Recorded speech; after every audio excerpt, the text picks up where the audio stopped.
Good evening, everyone. And as you all know, today is the second day of this Young Anthropologist webinar series titled My Vision and Roadmap for Anthropology in India. And this forum, United India Anthropology Forum, is organizing this webinar series in honor of late Professor Binay Srivastav. And today we have with us Professor Venkat Rao, P. Venkat Rao as the moderator, and we have 7 panelists. So before I begin, I would like to make a formal address of Professor, our most beloved honorable patron, Professor Misraji. I'm not sure whether Professor Mutatkarji is also present. Professor Mutatkarji, and then honorable members of our governing council, advisory council, and our secretary, Professor Grigory, members of the forum, and ladies and gentlemen. Thank you, Professor Behra. As Behra has rightly pointed out, the importance of this webinar series is very clear, loud and clear. And we want to listen to the young generation because they are going to be the future of anthropology in India. And we have specifically planned this webinar series in honor of late Professor Vinay Kumar Srivastav, who was very dear to the young anthropologists, and himself till the end he was very energetic and young in his mind, and we honor his memory on this occasion. And I am very that Professor Venkat Rao has consented to be the moderator of today's symposium. As we know, Professor Venkat Rao is a well-known anthropologist in India, and presently he is re-employed as senior professor in the Department of Anthropology. He obtained his MA degree and Ph.D. degree in anthropology from Andhra University, Visakhapatnam. He has been teaching anthropology at the University of Hyderabad since 1985. Professor Venkat Rao functioned as head of the Department of Anthropology at Hyderabad University between 2003 and 2004, and again between 2005 and 2008. He was a coordinator of the UGC Special Assistance Program between 2012 and 2016 of the Department of Anthropology. He was Dean between 2016 and 2019 of School of Social Sciences, University of Hyderabad. He is presently associated with the journal The Eastern Anthropologist, published from Lucknow since 1947 as editor. Professor Venkat Rao's teaching and research interests are in the areas of anthropology of development, economic anthropology, complex societies, and he has special interest in the study of aging and the dynamics of tribal communities. He was a recipient of the University Grand Commission's Research Award in 1999-2002. He has 6 books and about 70 research publications to his credit.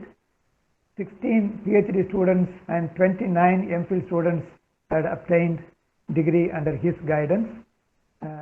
Thank you, Professor Venkat Rao, for having consented to be the moderator of today's symposium. We are really privileged, the forum is really privileged to have you here, and I hand over the mic to you, and you can proceed with your proceedings. Thank you. Thank you, Professor Gregory. Thank you, Professor Deepak Behra. Hope I am clear and audible. Yes, yes. Yeah, you are audible. And you are clear. Today is the second day of the webinar symposium in the memory of late Professor Vinay Kumar Srivastav. And I have to say a few sentences about Professor Vinay Kumar Srivastav before going into the symposium in his honor. He is a very distinguished anthropologist, scholar, prolific writer. We have been listening about all his great qualities. He's a wonderful human being. And his contribution has been immense to the discipline. And he's a person who is ready to give us a lecture anytime on any topic. And how many people are ready to do this in these days of PowerPoint presentations? Without PowerPoint, many people cannot give a presentation, but we have people like Vinay Kumar Srivatsa who can go extempore on any topic for hours together. And he delivers always a lecture of substance and relevance. Not any lecture, but his lecture will be full of substance and relevance. And no problem for him to get up at 3 a.m. early in the morning, reach any place in India, deliver his lecture, and return immediately to save time. We all do this. But Vinay Kumar Srivatsa is very much in demand all over in India, and he has been doing this continuously over a period of time, this kind of travel and delivering lectures. And all of us are accustomed to flow of mails, emails from him. The body will not have anything. He will say, have a look. With regards, Vinay. In the attachment, there will be a inaugural lecture or keynote address or somebody's work or latest paper. You will get all these things in a flow. Every month, 1 or 2 will come. Used to come from him. That just say, with regards, as ever, Vinay, have a look. So we get a chance to read his publications well in advance. And he's such a prolific writer. And of course, he had yesterday also we were talking about him, that he is an interdisciplinary person and all that.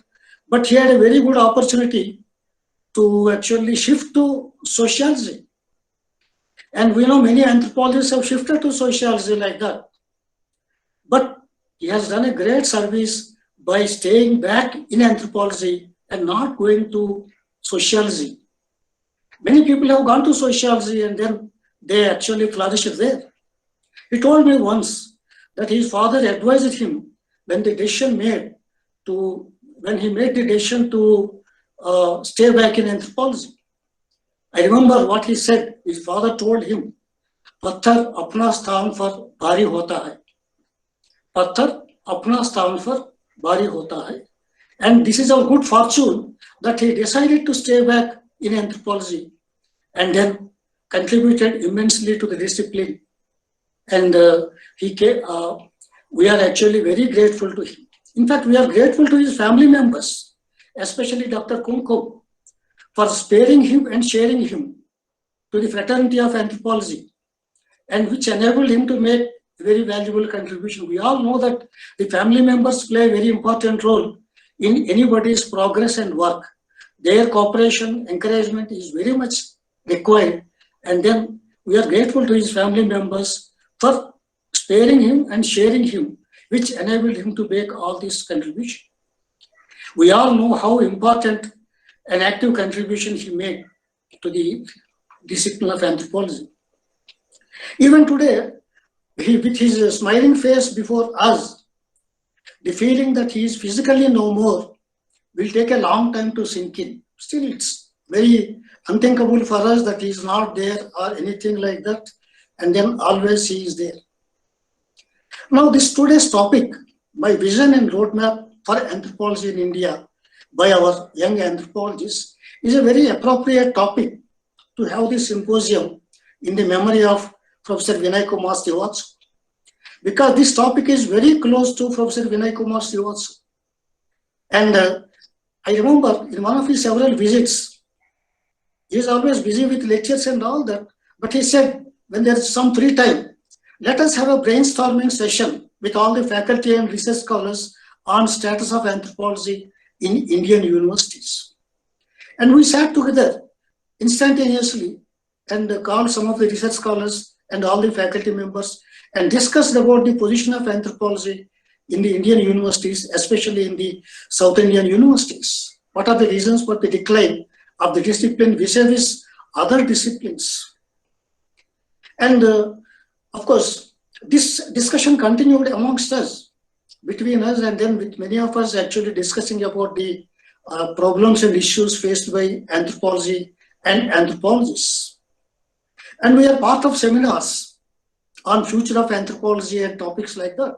I remember one seminar held in Lucknow by Professor Nadeem Hasnain on future of anthropology. And many of us have published those papers on future of anthropology, where we deliberated on these kinds of issues about vision, mission, and things like that. And more recently, last year's Inca Roundtable was on envisioning the role of anthropology in the 21st century, where Professor Vinay Kumar Srivastav delivered the inaugural address. And there also he gave a roadmap for anthropology and then the future role anthropology has to play in the 21st century India. So only last February I met him twice physically, one in the Inca in Kolkata, and then second is the international seminar organized by Professor Joshi. After that, there was no physical meeting. So this topic is very appropriate and apt for to be organized in the memory of Professor Vinay Kumar Srivastav to honor his contribution. Now, I'm thankful to United India Anthropology Forum. Of course, I'm a member for giving me this opportunity. And credit goes to the forum when many of the associations are remaining inactive most of the time. They are active once in a year or sometimes very rarely. This forum has come up in a very short time and it is flourishing. It has galvanized the young and old anthropologists alike. And for the last 1 year, we are celebrating this centenary of Indian anthropology. There were seminars and all that. But as Professor Deepak Behra just told us, we have only veterans speaking and seniors giving lectures and then sharing their views, and others have been listening. But the future belongs to the youngsters. They are the stakeholders. And then UIAF has taken a wonderful initiative in providing this wonderful platform for the younger anthropologists who used to sit in the audience to come to the dais and express their views. And I don't say roadmap, I use the word mission, because generally we say vision and mission. How to actually shape anthropology in the future times. Now, I will just say a few introductory words before actually I leave the dais open to the young anthropologists. What are our concerns when we talk about the vision and roadmap of anthropology? And what are our concerns? We in anthropology started as a discipline. In the initial years, maybe we have been talking about, or those anthropologists have been talking about what is called as salvage anthropology. Initially, it is documenting vanishing cultures, documenting rapidly changing societies. This was actually the beginning of the ethnographies. And from study of simple societies, we have shifted to study of complex societies. But this discipline, as we know, is a product of the colonial era. And for a long time, we have been concerned with how to decolonize this subject. All these concepts and then the ideas and theories are all actually given by the colonial masters. And then we were actually discussing a number of times about decolonizing the subject and Indianizing the discipline, that we should have our own concepts which are more suitable for the local conditions. Then another concern has been actually the identity of the discipline. Always the debate is between the identity and the survival. Survive in some form or other, or focus on the identity. Because the holistic approach, retaining the integration of the discipline, because people talk about over specializations and super specializations. This has been a trend that we have certain departments specializing and over specializing. So the discussion has been about the decolonization and then the identity of the discipline and how it should flourish, these kinds of things. And then future methodologies and fieldwork adaptations, because situations are changing for fieldwork, and then methodologies also have to change according to the changing situation. Now, more recently, the concerns are due to privatization, liberalization, globalization. We are witnessing a number of changes in the education scenario. We have seen self-financing institutions. We have problems with viability of the departments. There are questions about marketability of the discipline. In fact, in the central universities, very frequently we are actually being told, attract international students, mobilize the resources. We are not going to fund you like this forever. And these kinds of things are continuously being told to us. And even the state universities, there is declining state support after liberalization. Academic institutions in the post-liberalization era are supposed to become job-oriented and industry-centric. And in the name of autonomy, self-financing is being emphasized. Fund mobilization is encouraged, pushing us towards privatization. And we are told to become self-reliant. And how do we become self-reliant? Unless we adapt ourselves to the contemporary needs of the society.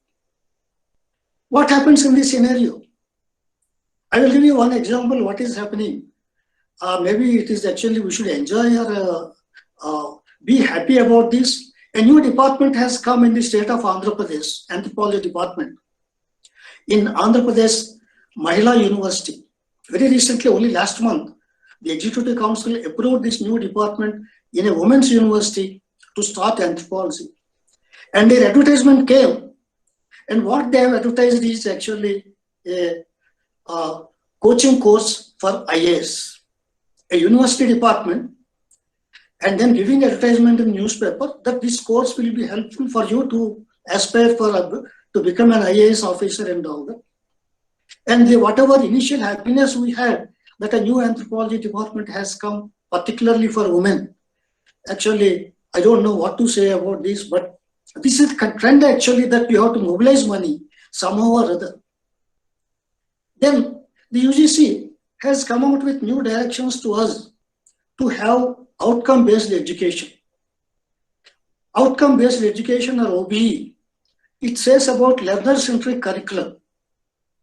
Very catchy phrase, learner-centric curriculum. But the emphasis is on skills and careers. Outcome-based education document by UGC clearly says that you need skills.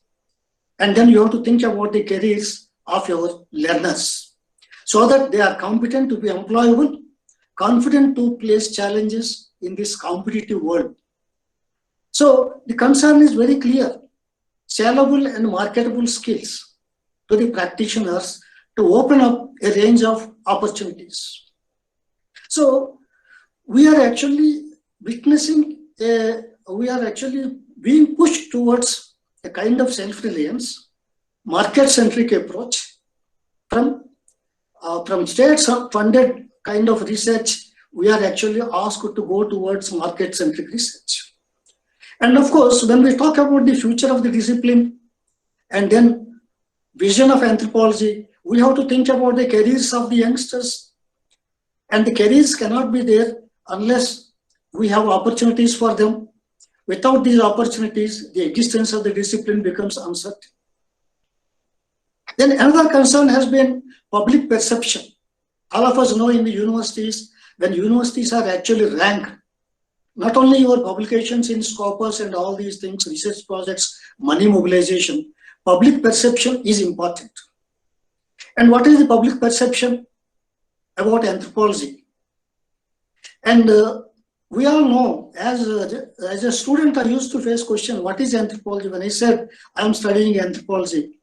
And then I used to explain to them, and then they were not able to understand. They know history, they know political science, they know philosophy, but anthropology is very difficult to. So the discipline and the public perception, public understanding is important, because yesterday also our youngsters were saying that it should be opened in colleges, it should be opened, introduced in schools, CBSE and all these things. But the people should have a clarity about what anthropology is. And then, are we taking interest in the contemporary issues? Somebody told me that what you do, you always talk about only 8% of the Indian population. 92% of the Indian population is secondary for you. You only focus on tribal societies. So we have to think about the public perception. And if we want to actually think about the vision for anthropology in the 21st century or in the future generations.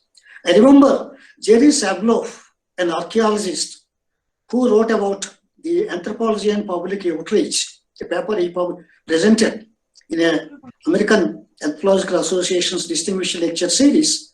He gave a slogan, public or perish. Generally in the universities, we talk about publish or perish. The emphasis is on publications. But Jerry Sabloff said, public or perish, you go towards public. Public writing, write to newspapers, go into media, TV debates, channels, and then public writing. This is important. You have to take interest in public issues. You have to express your views on public. Train students in this direction. The whole idea is that the discipline has to adopt itself if it wants to have a meaningful existence. So this scenario, all these issues actually become very important when we envision the role of anthropology. Because it is 100 years, we have to actually envision a role for another 100 years at least. The vision and mission should spell out clearly what kind of reorientation is needed in approaching this globalized world. We need a significant change in the anthropological training and outlook. Of course, there can be multiple visions. There cannot be a single vision. There will be multiple visions always, but clarity on the vision is important. But here, what is the role of the professional organizations? Can we at United India Anthropology Forum, on the basis of the symposium, 4 days, we are actually gathering lots of inputs. Can we draft a vision statement? Can we draft a mission statement of anthropology? And if we draft, we can easily draft. We are having the rapporteurs, reports, and all these things. The next question will be, what are the institutional structures or mechanisms for the execution or operationalization of this vision? This also we have to think about. So I will stop here. I think I have taken more time. And these are some of my ideas as opening remarks. Now we'll learn from the stakeholders of the future, the next generation. And I have requested Dr. Subhahan Bandyopadhyay, Associate Professor, Vijayasagar University, Midnapur, to be rapporteur for this session. At the end of the session, he will present a very brief overview about the overview of the session. So with this opening remarks, now I request Dr. R.P. Mitra, Associate Professor, Department of Anthropology, Delhi University. Of course, he's not a very young person, he's quite senior, but he is actually very kind enough to join these youngsters and then share his views. We know him for a long time and his work. His areas of interest are anthropology of religion, psychological anthropology, and tribal communities. And he is actually project consultant for the Ministry of Home Affairs, and also he is project consultant for the government of Madhya Pradesh. With these very few words about Dr. R.P. Mitra, who has actually very long service in the Department of Anthropology, Delhi University, I request Dr. R.P. Mitra to make his presentation. Thank you, sir. Thank you, sir. Respected Professor Behra, the President of the Forum, Professor Gregory, the Member Secretary, all the senior respected professors, Professor Joshi sir, Professor Shalina Mehta, Professor Mondal sir, and other respected colleagues. I begin my talk today paying my homage to my teacher, Vinay Srivastava sir. And I begin with first looking into this term, what we call as a vision. When we talk about the term vision is a statement which is extension of the present to the future, taking in cognizance the past. So in my talk today, what I'm going to do is, I'm going to divide it into 3 sections. In the first sections, I'm going to talk about a bit about the contemporary situation. Then I'm going to move towards what is called as my vision of anthropology. And you will find my vision of anthropology in my conception of what is called good anthropology, or what I may call as a deep anthropology.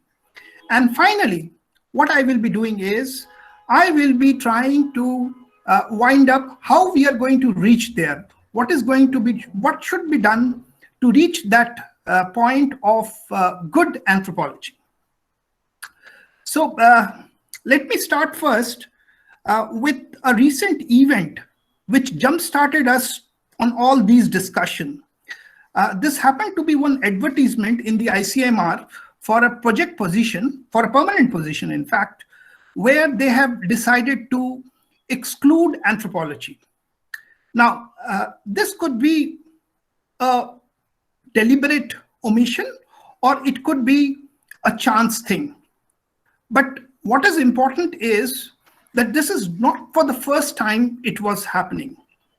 In fact, the article which is in circulation now about the future of anthropology was penned by Srivastav sir at a moment when the discipline was facing this kind of an exclusion from Indian Science Congress and being included under the category of behavioral and military science.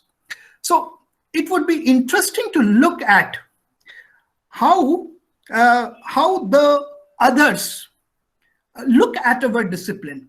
So I start with what I would call as the ethic perspective towards anthropology. And I begin with a distinction which was drawn by a famous practicing anthropology in his book, Handbook of Practicing Anthropology, Rayal Nolan. Nolan said that we can divide anthropology in terms of practice into two paths. There's anthropology which is done in the universities, and there's anthropology which is done outside the universities.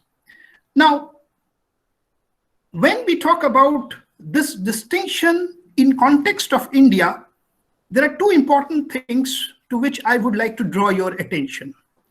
The first thing is, when we talk about anthropology as it is practiced outside the departments, outside the universities, it is not only done by anthropologists, it is also done by many others who call themselves as anthropologists.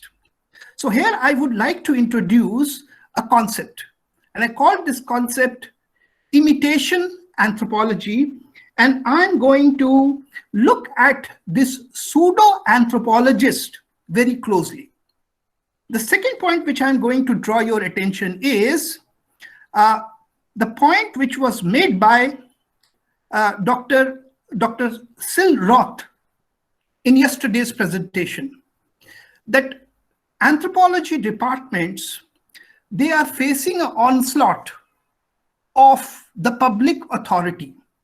There's a shortage of staff, there's a shortage of funding, there's a shortage of infrastructure in all departments of anthropology in India, except perhaps our university, where we are flourishing thanks to Joshi sir being the Vice Chancellor of the university. Now, this kind of marginalization which you see of anthropology in the academic department is not happening in the outside world. There's a greater demand of anthropology. There's a great demand of anthropological skills. And there's a great demand for anthropological knowledge. And many times, these demands are being met by people from the other disciplines who do this work under the garb of a pseudo-anthropologist. Now, why this is so? This is so because of the eclectical nature of our discipline. Our discipline, it covers a wide canvas, and often it includes areas which are covered in other disciplines. Secondly, there are people in our discipline also who do work which are very close to other disciplines. What this has led to? This has led to an ethic perception of anthropology, where anthropology is seen as a soft discipline. It is seen as only a discipline with heuristic value, and there is nothing called as an anthropological perspective. Anthropology from ethic perspective has only been reduced to what is called as anthropological data collection. That is all. I'm going to argue that this ethic perception of anthropology is completely misplaced. Now, I'm going to raise 2 points here. The first point which I'm going to raise is, when we talk about anthropology, the nature of our discipline is very different. How it is different?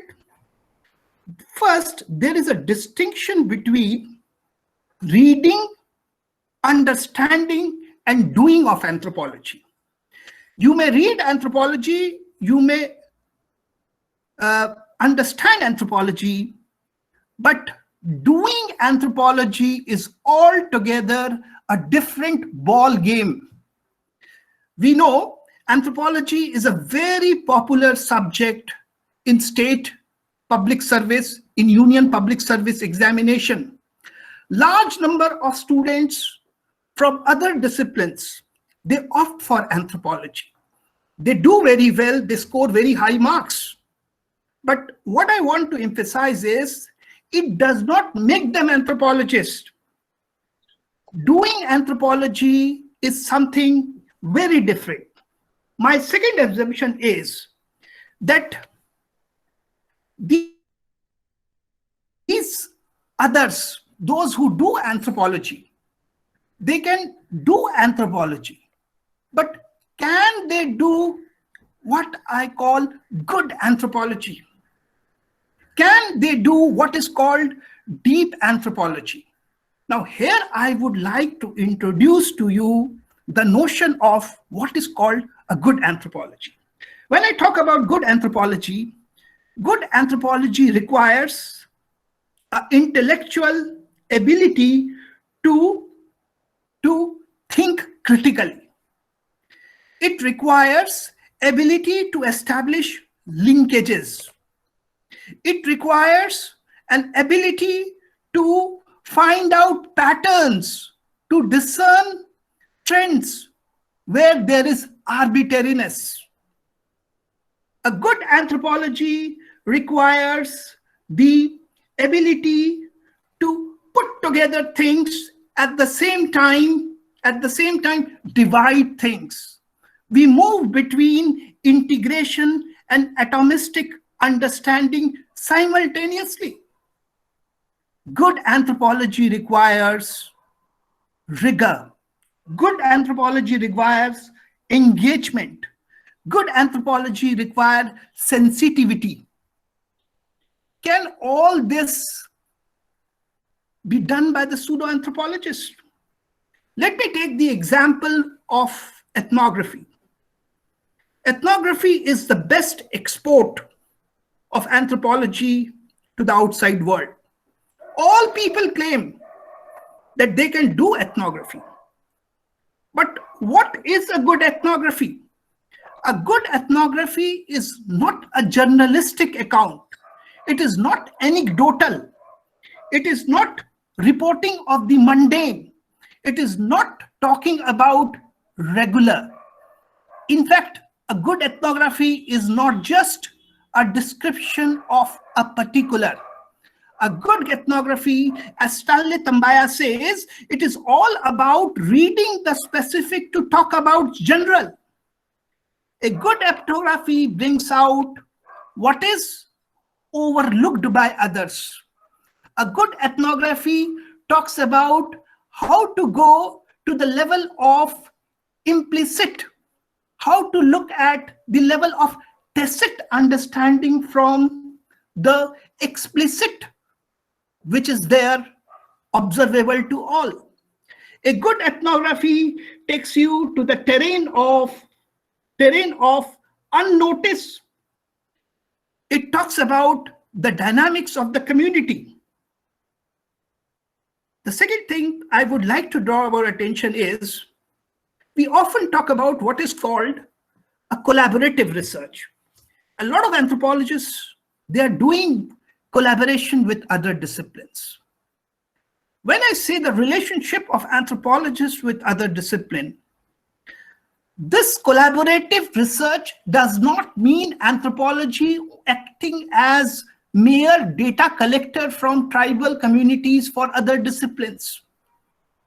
What I mean here, a collaborative research is one in which anthropologists are able to tell these disciplines where they lack.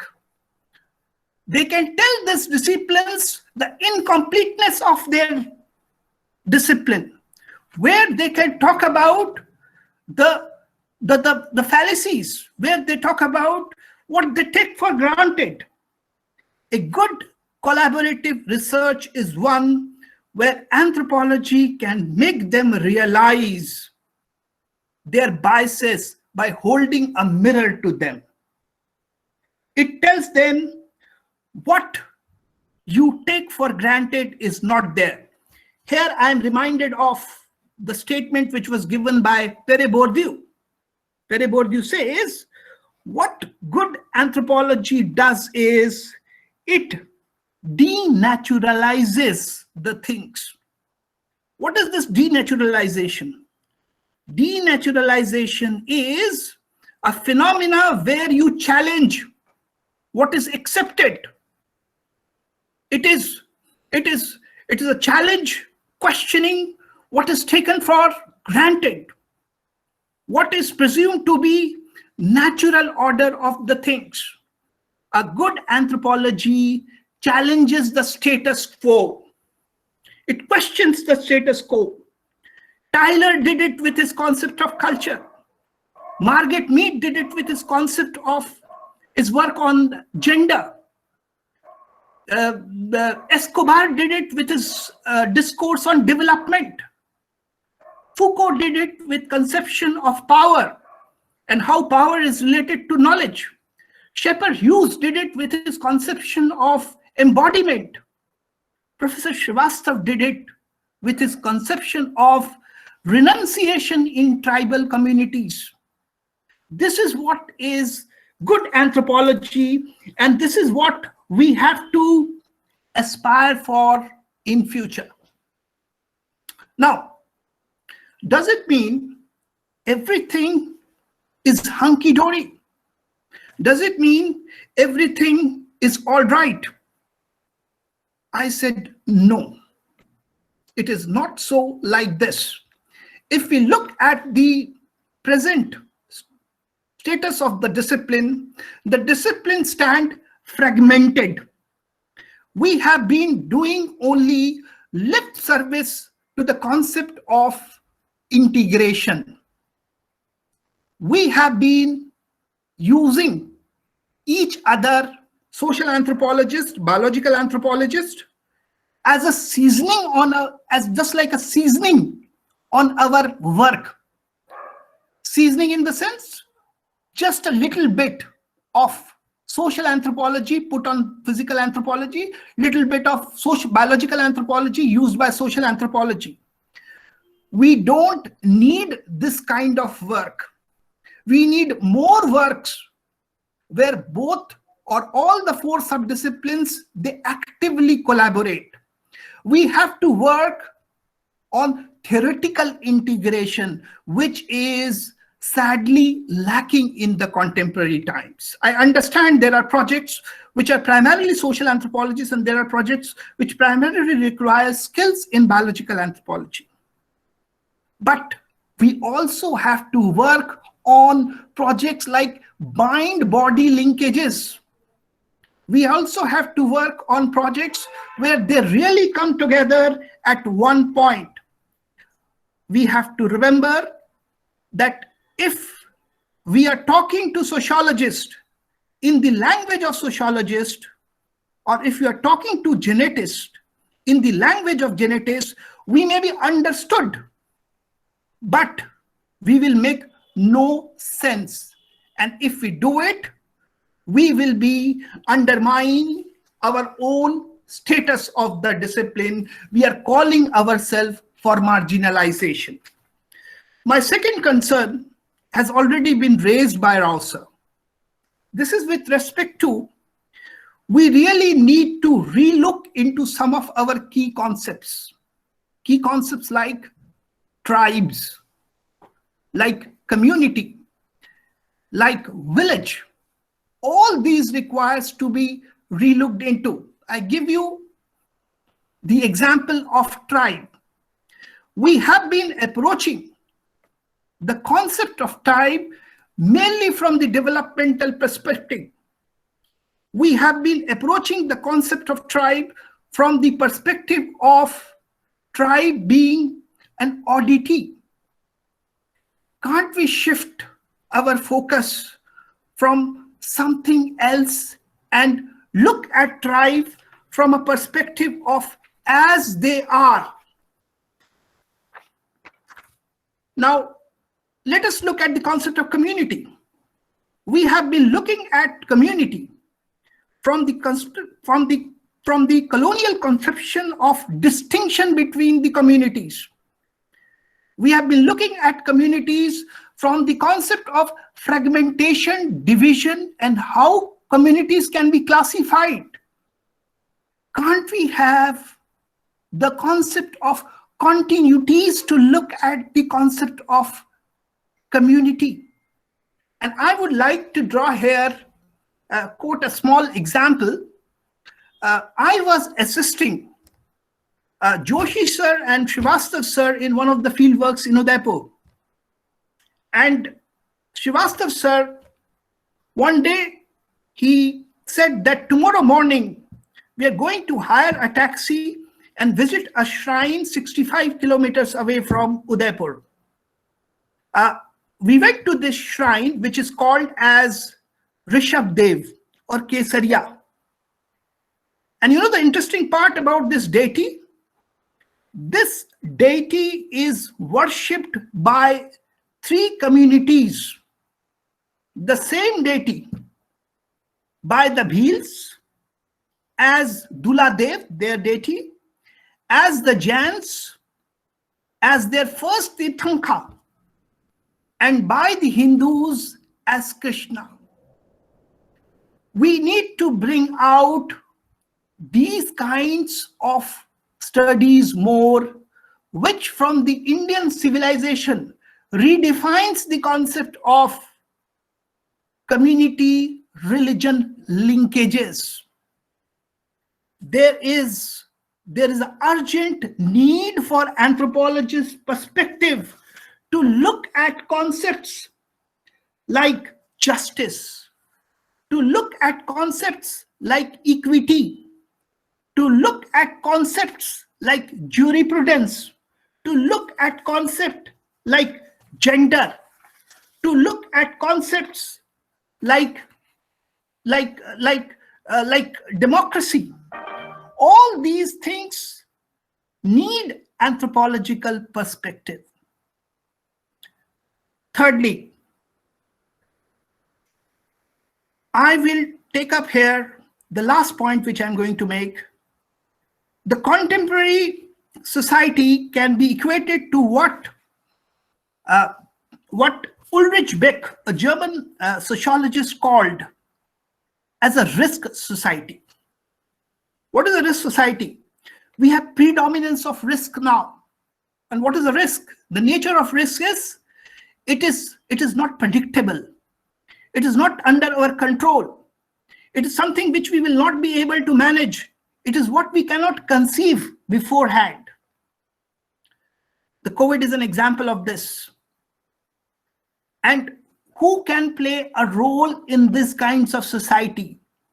This kind of role can only be played by an anthropologist. Why? Because we are habitual to deal with these situations. And Professor Srivastava used to say that, Mitra, we can't solve all these problems.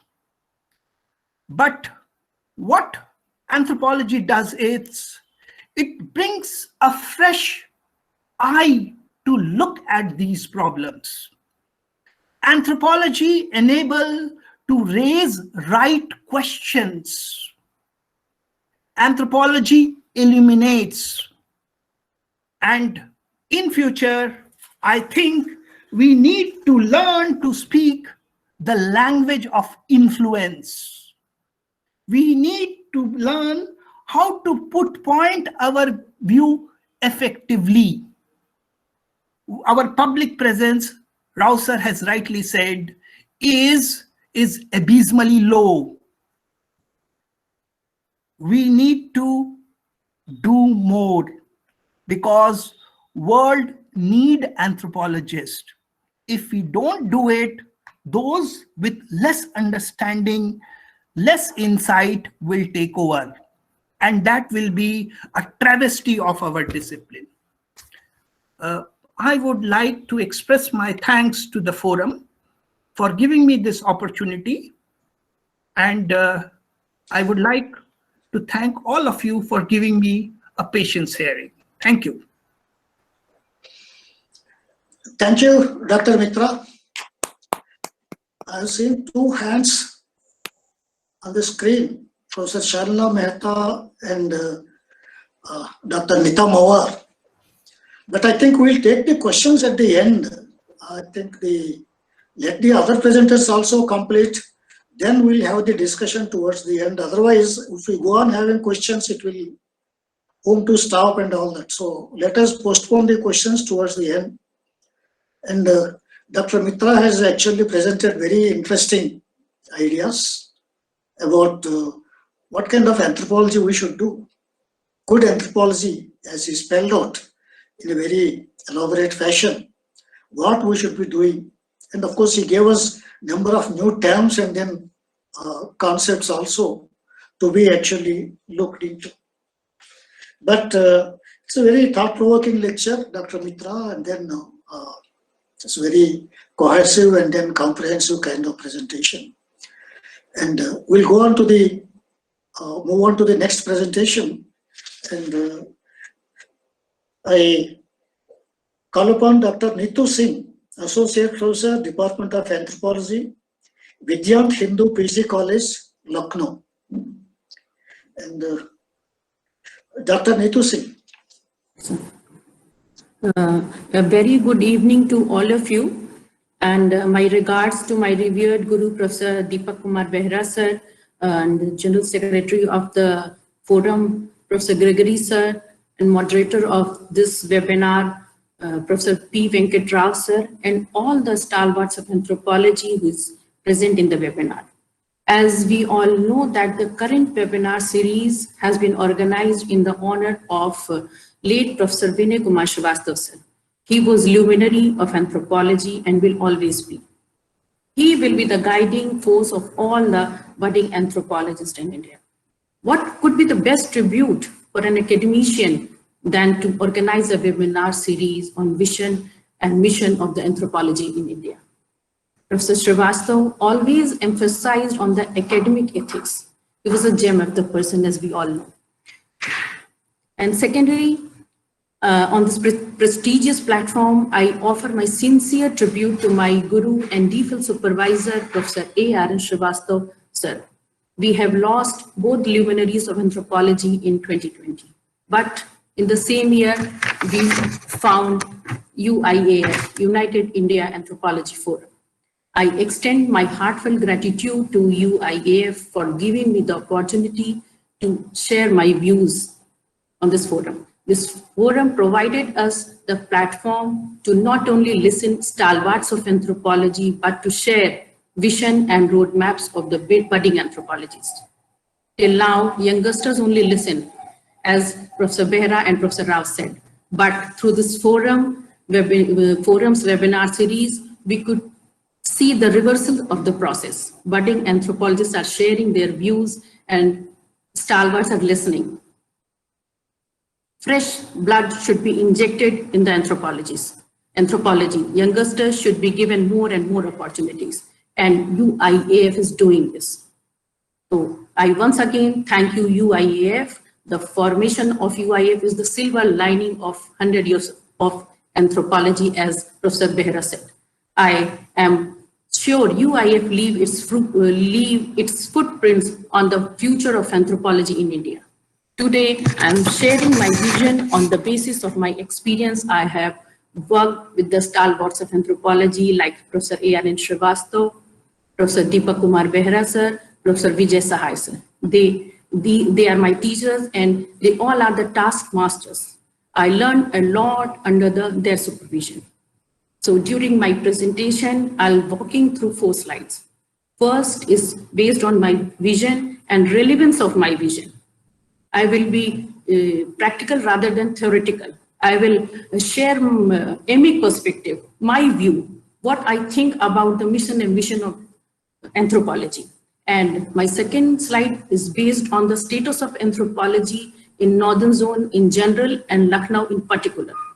And last one is on my expectation that how UIAF could be instrumental to fulfill my vision. So I'm sharing the screen over here.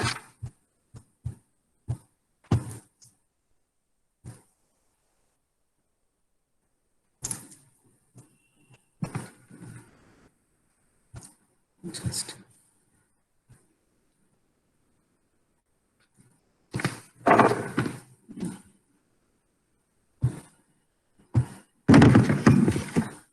Everyone could see the screen? My screen? No, we can't see. Okay. Now it's coming.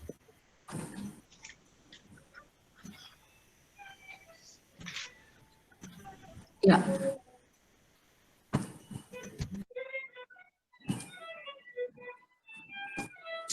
So, my vision and the relevance of my vision. First, I'm sharing my first vision, and we as an anthropologist, we should focus more on culture, fieldwork, and holistic approach. But here my question is, are we holistic in nature?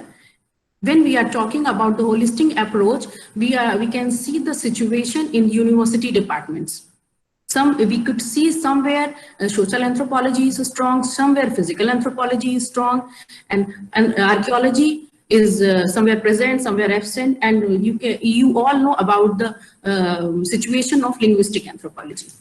So first we should do justice the 4 subdiscipline of anthropology in each and every department of anthropology. And secondly, as our previous speaker said, fieldwork is our strength. So we should introduce more and more methodology in fieldwork, and so that we can manifest our subject strength. And second one, our student, our teacher, and all of us is very good in domain knowledge of anthropology. But what about soft skill? So we should train our budding anthropologists not only in domain knowledge, but soft skill also, so they can effectively and efficiently present themselves. Third one is simplification of subject in civil services. I was trying many times to put my point in front of many senior anthropologists, but I feel this forum would be the best platform to share it. In civil services, before 2000, anthropology is very, very popular. But after 2000, though it is popular, but we can see a declining trend. Subject is revised after 2000 in UPSC, and in civil services in UP, it is also revised. And early, one paper is common, and other part of paper 1 is optional. People can choose either physical anthropology or social anthropology, but after 2000, it is compulsory for everyone. So people, the aspirants of social anthropology feel little difficulty to write answers or cover each and everything in civil services. And in civil services examination, aspirants have to have a very good in each and every topic. so it is my humble submission to senior stalwarts of anthropology that they can simplify the subject and revise it again, so that more and more people can, aspirants can opt anthropology, and this would increase our subject acceptance not only in civil services, but in among the students, so that they can get opportunity to opt the subject and get good marks in civil services. And next one is UGC care list. If we want to publish our paper in UGC care list, we found that very less number of journals are listed in the UGC care list. So we should try to list more and more number of journals in UGC care list. And next one is do away with colonial discipline mindset. I'm sharing with you all that I was in ICCR to give an interview. The chairman of the committee told me, how can you do justice with Indian society and culture? This is, you are from anthropology and this is a colonial discipline. If Etiologists who came from USA and UK can do justice with Indian civil culture and civilization, why not anthropologists who is from India? So the forum should try to remove the tag of colonial discipline mindset in India. And next and last one, my vision is that the senior anthropologists or budding anthropologists, they should contribute new theoretical concept should be introduced in anthropology rather than repeating the same old, and though they are very relevant, very important, but still we are lacking new anthropological contributions, theoretical contributions in anthropology. And obviously our previous speaker said interdisciplinary approach is very important for the survival of our subject, and introducing more and more interdisciplinary approach will increase subject relevance and significance. And now I am going to discuss as is the state of anthropology in northern zone in general and in Lucknow in particular. Identity crisis. When students come to take admission in college or university, they don't know what is anthropology, what is the subject matter of anthropology, why they would opt anthropology in their graduation. So it is our duty and our responsibility to popularize our subject. People, just as Sir Rao sir said, we should write in social media, we should write in newspaper, and so we should go to media in media debates so that people get to know what is anthropology and what is anthropology, what is the subject matter of anthropology and how relevant the subject is. So we can remove, this way we can remove the identity crisis of our subject, and we can make more and more relevant and popular. The next point is underemployment. When we see that many students who did his master's degree, who completed his PhD, they don't get a job, and wherever they get employment, they are underpaid, which is not good. So we should create more opportunities for our student. So I thought this subject should be introduced in intermediate level, and Professor Indu Sahai from Lucknow University tried hard to introduce in school level, but somehow it could not be possible yet. And third one, absence of anthropology in UP PCS prelims. I'm talking about Northern Zone, especially in special reference to UP. In PCS prelims, anthropology is absent. If other subject is in the prelims examination, so why not anthropology? So we should try to introduce in other competitive examination so that our subject base can be increased.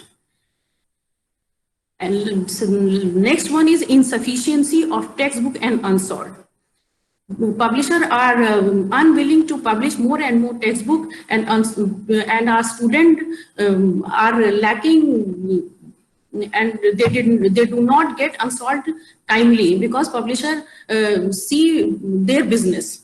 When number of students are more and more, they are more willing to publish and print the books. So student base is important for the survival of any subject. And next one is scarcity of permanent faculty. As we see the ground reality in each and every department of anthropology. In Lucknow, there are only 2 faculties, and courses are running BA, BSc, MA, MSc, MPhil, PhD, forensic science. But faculty is only 2. How can they do justice with each and every student, or with each and every semester, MPhil, PhD and all?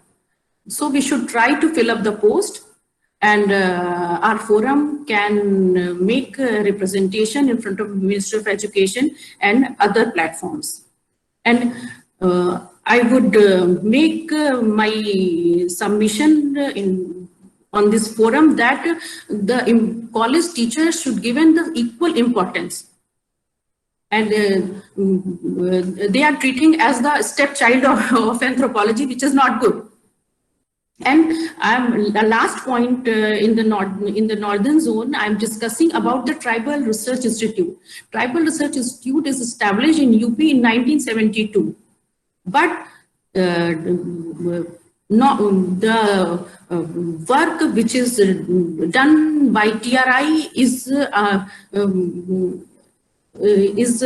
very less.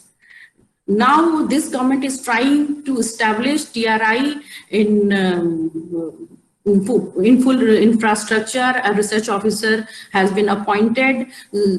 So we hope that in future Tribal Research Institute in UP will work well. Now I am discussing about the role of UIAF and the roadmap. So as I have already discussed this, at the school level, anthropology should be introduced, and under the CSR activity, the students who have done anthropology can associate with them. What I can say कि CSR activity में जो student of anthropology हैं, वो internship कर सकते हैं, जिससे उनको जॉब अपॉर्चुनिटी भी मिलेगी, और CSR एक्टिविटी जो डाउन ट्रोडन है या जो मार्जिनल सेक्शन ऑफ सोसाइटी है उनके तक पहुंचेगी. And next one is research bodies जो भी है हमारी, और जैसे ICCR है, ICMR है, जो भी रिसर्च प्रोजेक्ट्स हैं उसमें जब रिसर्च ग्रांट मिलती है तो एक PI या को PI का रिसर्च असिस्टेंट जो होते हैं वो एंथ्रोपोलॉजी की फील्ड से हो, तो मुझे लगता है रिसर्च वो सोसाइटी के लिए ज़्यादा रेलिवेंट होगी, because we anthropologists are trained in the field work and we can fetch primary data. So representation by the UIAF can be made and present in front of a culture department, education department and tribal ministry. Next is ethnographic profile of every community should be written. People of India project was introduced in India in 1985 under Professor K.S. Singh. After that, no effort has been made to write fresh ethnographic profile of every community. So we could make a large project so that write ethnographic profile each and every community of India, and large number of anthropologists can be engaged in the project. And workshop on research projects should be done so that young anthropologists should know how to write research projects, how to present methodology and nitty-gritties and gritties of research projects. Next, as I earlier discussed, that colonial discipline tag should be removed. And next point, which is very important, and I want to share on this prestigious platform, that these days people offer MA in Indology, MA in Society and Culture. I saw an advertisement on 11th of January that IIT Chennai has offered the MA in Society and Culture. If what is MA in Society is nothing but anthropology, so we should again write a letter to the Ministry of Education that instead of offering MA in Society and Culture, they should offer MA in Anthropology, so that they also can get a holistic approach and rather than one aspect of society and culture and all. And next one is online certificate course on anthropology of current world issues can be run by the UIAF, so that people get to know what are the current world issues and contemporary issues. And next one is online classes for our students. This UIAF provided all of us meeting with stalwarts of anthropology, listening to stalwarts of anthropology. So once in a week or once in a month, UIAF can offer the college students to attend classes by the stalwarts of anthropology, so that they can listen, they can hear, and they can understand what anthropology is, and how the senior professors are sharing in their knowledge with them, and they would be benefited, and we also would be benefited by these kind of classes. And next one is database. And as Nivedita madam yesterday told, the database should be maintained by UIAF, so that we could get the data about the anthropology department and anthropologists. I am ready to volunteer myself to collect data and maintain database for the anthropology department and teachers. And lastly, I can say, as Angelina Cheater says, Angelina Cheater says that that anthropology is too important to be left for anthropologists alone. Yes, it is true. Anthropology, the base of anthropology is larger and becoming larger and larger. So other departments should collaborate with anthropology department for the relevance of their subject matter, for the relevance of their society. And in the last of my presentation, I would extend my heartfelt thanks to UIAF for giving me the opportunity. And I am conclude my presentation by the statement of Verrier Elvin. Verrier Elvin stated in 1964 that the essence and art of anthropology is love, without which nothing is true, nothing is fertile. Thank you very much. Thank you, Dr. Neetu. You have made it very clear your concerns about what is lacking, what is not happening in anthropology, and your points about soft skills, concepts and theories that are dated, are not outdated, but dated. And of course, you have identified several things about the northern zone. And then it's a very useful presentation you have made, and then congratulations to you. Thank you, sir. The next presentation will be by Dr. Maninder Kaur, Assistant Professor, Department of Anthropology, Punjab University. And her interests are in human growth, nutrition, gerontology. She carried out a number of major research projects to DST and other organizations. She has 45 publications in national and international seminars. She is member of a program advisory committee for the National Science and Technology Management Information System. Dr. Maninder Kaur.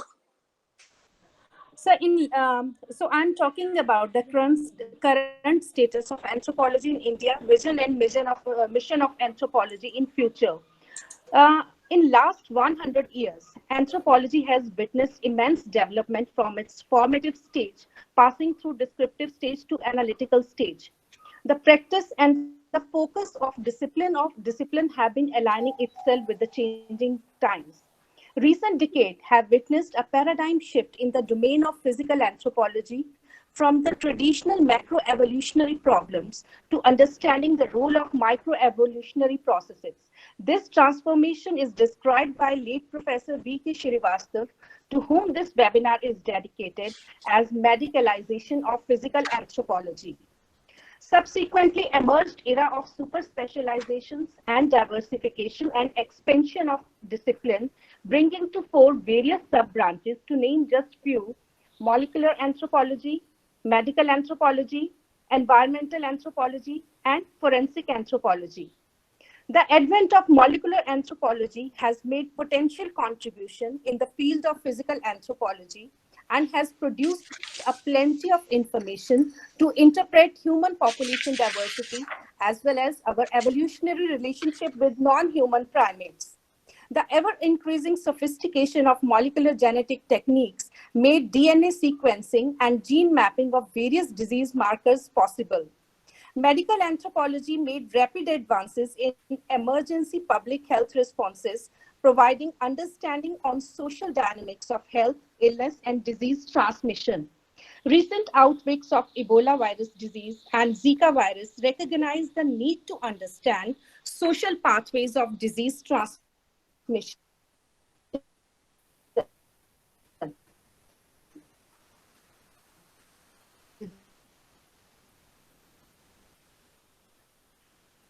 These outbreak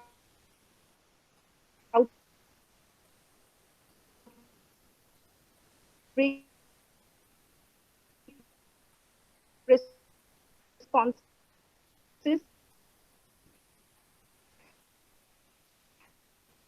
because of their ability to assess social and cultural response that limit human suffering. Thus, expertise of anthropologists is relevant in designing strategy that are cognizant of the local context, socially relevant, and therefore likely to be adopted by communities in timely manner. After decades of research on human-environmental interactions, environmental anthropology has grown significantly. It focused on post-rural transformations that impacted health and posed serious environmental risks.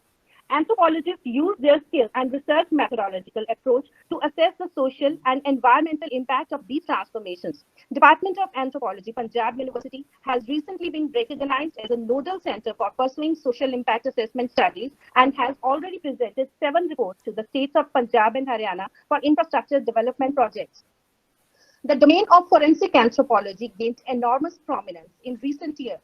Forensic anthropologists apply their knowledge of physical anthropological context. The identification of dead or human remains is of great significance in mass disaster, natural disaster, mass fatality, terrorist attacks, wars, etc. In such circumstances, most challenging part of the determination of human remain is performed by forensic anthropologists. Our department has recently published extensively in this area in reputed international journals and has made a mark for itself in the field, though we continue to teach only diploma course in this subfield.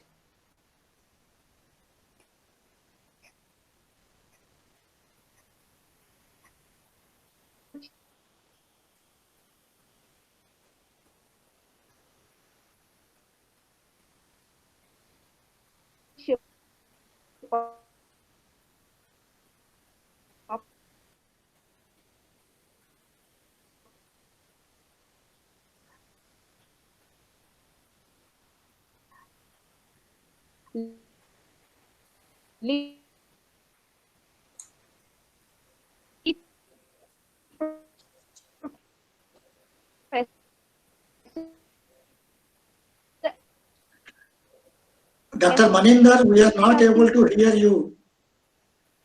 Please just show the slides. Itself in the history of anthropology as a post student. Dr. Maninder, please show your slides. Sir, am I audible now? Am I audible now, sir? Am I audible You are now? audible now. You are audible Am I now, audible but now, sir? Yeah, you are audible. Sir, today when I look at the rush for admission and feel constrained because of smaller classroom to accommodate at times nearly 40 or more students, I wonder why we have to discuss question of survival of anthropology. Yet, one must admit, despite immense scope and potential to interpret scientific understanding into effective practice at community level, rumblings over future prospects of discipline are often heard. There is no denying that most departments of anthropology face several issues of existential crisis. Some departments are located in science faculty and many other in the faculty of social sciences. UGC classified the discipline in humanities, and now there are talks of merging departments in schools. Most state universities are facing financial crisis. In addition, general awareness about the subject is dismal, as it is not taught at the school and college level in most parts of the country. Lack of infrastructure for highly diverse discipline adds to the problem and brings forth question of survival and future. At the departmental level, there is urgent need to re-examine our curriculum at the graduate and postgraduate level to make it job-oriented. For example, students, anthropology students, they have theoretical and practical expertise of dermatographics and serology. But in forensic science laboratories, students from masters in forensic science are preferred. Students of anthropology, they have competence for many areas, but they are not first choice in the concerned domain. The existing anthropology departments are short of faculty. Filling the vacant post is not on priority agenda of university authorities. Instead of making efforts for popularizing their subject, faculty members, they are coping with the extra workload. As far as private universities are concerned, very few of them are willing to offer course in anthropology. Fieldwork is a hallmark of our discipline. It's a defining and distinctive feature of anthropological studies, as it gives first-hand information as well as inside view of any issue. But due to lack of funds, structure of examination into semesters, mandated 3 weeks of fieldwork is gradually becoming unsustainable. With the focus on interdisciplinary approach, the fieldwork is shifting to laboratory work. When some subjects overtake the essence or distinctiveness of our discipline, then unequal intermingling of different disciplines create identity crisis of the subject. As the Professor V.K. Srivastava, in one of his articles published in Economic and Political Weekly on Future of Anthropology stated, osmosis is creative, flooding is destructive. We may borrow theories and techniques of analysis from other disciplines to understand our data better or to illuminate our concerns. But the crisis surfaces when a specialization of some other subject is placed under the rubric of anthropology without its relation with principal anthropological concerns being properly worked out. If I ponder the problem in context of North India, none of the private university of Punjab and Haryana offer a full-time unified course in anthropology. Only Department of Anthropology at Punjab University is a full-fledged department. None of the college in the state of Punjab offer discipline anthropology as a specialization at graduate level. Only 2 colleges in Haryana and one in Narnaul and other in Panchkula, they teach anthropology at undergraduate level. It is ironic when some people ask, what is anthropology? No one really ever posed such questions to sociologist or to a zoologist or an economist. Only distinction it has earned is of being a scoring subject in civil services. One often wonders if it is a compliment or said in sarcasm. If there is a genuine acceptance of its utility for public service examination, then it should have found place in state service examination in the states of Haryana and Punjab, but it is not the case till today, except there are some talks of its being introduced in the Haryana Public Service Commission. Most of the funding agencies do not include anthropology discipline in pure sciences for sanctioning projects. If I give one example, once I applied for some research project in a funding agency. Committee members of that scheme told me anthropology is about collecting data, just a population survey, which many governmental and non-governmental agencies are doing. It's not a research work. As far as research part is concerned, laboratories of most of the anthropology departments are not having modern equipments. Very few departments in India are equipped with new DNA technologies. Problems are numerous, and it's not for the first time that question about the crisis and the future of anthropology have arisen. In the first webinar in the series, it was repeatedly asserted that these questions were raised even by the Milonsky and Levi-Strauss. But as is often said, whenever there is a crisis, there is an opportunity. So now we have opportunity to retrospect and prospect, opportunity to introspect. We all know better career prospects propagate popularity and longevity. Lack of adequate employment prospects is one of the major reasons for the present status of our discipline. Our mission should be to enhance employment perspective by putting extra effort to include anthropology in school curriculum and at graduation level in the colleges. In school curriculum, at least one chapter explaining the biological as well as social aspects of anthropology, and at graduation level, there should be one complete subject of anthropology. Then creating an independent post for super specialized areas in governmental agencies would impact the growth of this important subject. For popularity of any subject, main thing is generating awareness about it, with the mission to generate vast network, acceptability, and spatial spread. We have to be vocal about achievements and potential of our subject. We should use social media to generate awareness about the subject.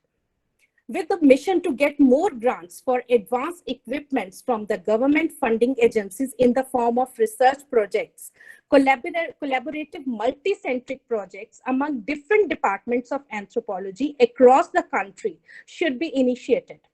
International collaboration with other departments of anthropology would enhance the academic and research perspective of anthropology. Our senior anthropologists like Professor D.K. Behra, Professor P.C. Joshi, Professor K.K. Basa, who are heading various universities under their able guidance, are drive to start anthropology in their affiliated colleges can be initiated. Somewhere we have failed to convince government and its agencies that anthropological vision can solve many issues in the contemporary world. A joint initiative from the departments of anthropology from all the zones of India under the national coordination of UIAF can work to bring anthropology in all the state public service commissions. We have an ocean of knowledge in the form of our senior anthropologists. Forum should come forward to utilize their knowledge and experience by organizing regular workshops, hands-on training program to educate and aware students of anthropology with the emerging and advanced techniques as well as methods of anthropology. Hence, our vision is to meet the diverse educational needs of our students, to provide them with an informed understanding of human universal and human differences so that they may become capable and contributing member of their diverse communities. Muralev stated that anthropology has a notorious past, dismal present, and uncertain future.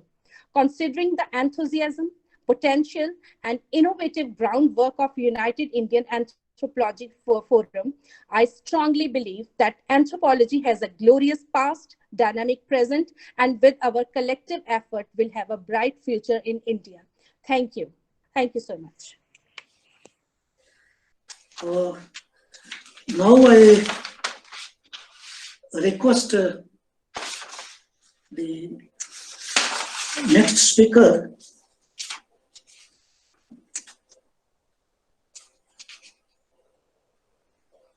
Dr. Sunita Arrow, Assistant Professor, Department of Anthropology, Delhi University.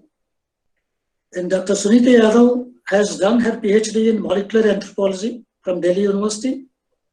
Earlier, she worked as a scientist in Indian Council of Medical Research. Her areas of interest are genetics, epigenetics, and public health, specifically in the light of cardiovascular diseases and neurosciences. Dr. Sunita Arrow, please make your presentation.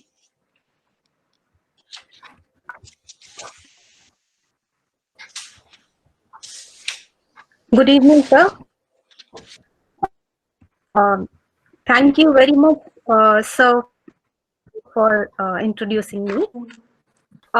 When we were there in the symposium, I think I spoke about the unity within the anthropology disciplines, wherein we can make a difference to the lives of people. So probably that was the idea that I was driven to when I started off my career after finishing off my PhD.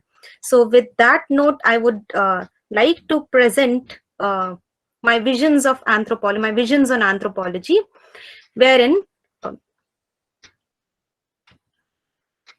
the first and foremost thing that I've learned from anthropology is that it has been a holistic science, and a science wherein biology and culture go hand in hand, and nothing in biology is purely or explained entirely. Culture explains what biology fails to explain, and biology explains what culture fails to explain. So it is an integrative science wherein we take into consideration both biology and culture to understand perspectives on diseases, perspectives on how communities behave, perspectives on how certain phenomena happen. Since I am from a biological anthropology background, I would give little focus on the disease etiology. When we talk of the disease etiology in Indian context, India is a land of not just not an entire land or of people of similar types, but it is nations within nations. So we have 29 nations within one nation where different type of variations occur with respect to diseases. Say, for example, when we have hypertension, there is variation in the distribution of this particular disease, this particular condition. So you may label it as disease, or you may label it as a comorbidity. The reasons are both biological and cultural. Biological, age, gender, genetics, epigenetics, and culture includes the diet, the salt intake, which is one of the major confounding factor for hypertension, wherein salt hypertension is one amongst them. Now, considering stroke, when we talk of stroke, hypertension becomes a major reason. Now, why I have picked these two diseases is that these two diseases have a great bearing. Biology and culture have a major bearing on these two diseases. Considering the type of first type of stroke, that is hemorrhagic stroke, wherein there is a bleed in the brain, there is a hemorrhage in the brain, and it is highest in Northeast India, specifically Assam, where almost 2/3 of tea tribes suffer from hypertension. So, and at the same time, when you go to the Ladakh region, ischemic stroke is very common. So one of the major reasons attributed to the hemorrhagic stroke in Northeast is the consumption of salt tea. People put in salt in their tea and they consume tea. At the same time, in Ladakh, they would put butter in the tea and they would consume that kind of tea. So when we talk of anthropology in current times, we need to have anthropological outreach, as already been described by people yesterday, and introduction of anthropology needs to be there in the school curriculums. We need to engage bureaucrats, policymakers, and audiences. We need to have a confidence building program, and anthropology needs to be there in everyday life. So we need to make young students sensitive about the society so that they are able to understand the outreach programs have to be such that they're understandable by common man. Now, the next thing is we need to make anthropology a popular science. Professor Rao has already told earlier in his introductory remark that we need to have blogs, popular science articles, newspapers. We need to have outreach programs through newspaper, TV channels, engage communities. We need to have people outside anthropological fraternity to listen to us. Dr. Mitra pointed out, why do we need to go inside their area? They need to understand. So we need to understand the system's gaps, where clinicians lack, where MNCs can take up an initiative through their CSR activity. We can actually go to MPs, we can go to the villages adopted by them and study them in local context.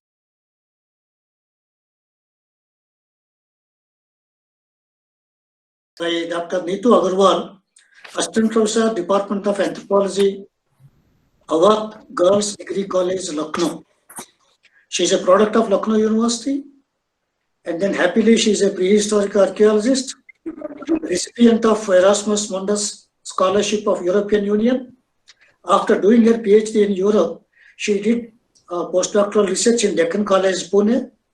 And even though she is now working in the college, she is collaborating with other researchers and then conducting a number of field researches. Now I request Dr. Neetu Agarwal to make her presentation. Thank you very much, sir. I hope I'm audible. You are audible. You are clear. Okay. Good evening to all veteran and young anthropologists. On this day of festivity throughout the country, my greetings and regards to everyone present here. And I'm sorry if there are any background noises of drumming in the, as there are celebrations going on in the neighborhood. I'm sorry for that. I would like to begin by thanking UIAF, particularly Professor Behra and Professor Gregory, for giving me this opportunity to speak on my vision and roadmap of anthropology in the country. Well, initially when I was approached, I was quite hesitant as I did not know what I'm going to speak. But then I saw it as an opportunity to clarify my own vision and seek answers to my dilemmas and confusions. Now, I must say here that as an undergraduate and graduate student of anthropology at the University of Lucknow, anthropology greatly influenced my thinking as it gave some answers to my existence, my origins, and the society around me. Even as I went to Deccan College, Pune and URV Tarragona to pursue prehistoric archaeology, my training in anthropology helped me immensely as it taught me to respect other cultures and ways of life and seek reasons as to why people behave the way they do. In short, anthropology has taught me to be more humane. Now, when it concerns the roadmap for anthropology in the country, I think many of the concerns have been raised by most of our young anthropologists as well as stalwarts. So today I will be voicing my concerns which I have faced while I pursued my research career in the field of prehistoric archaeology, because I think prehistoric archaeology has been often ignored in discussions related to anthropology. I think though archaeology and anthropology have shared interests and aims, but their relationship has been quite complex, and archaeology as anthropology has been a subject of much debate. I need not dwell on that, as much has been published on the issue already. However, I will share my personal experiences with archaeology and anthropology, whatever I have faced during my journey in prehistoric archaeology. To begin with, archaeology drew its theoretical framework from anthropology.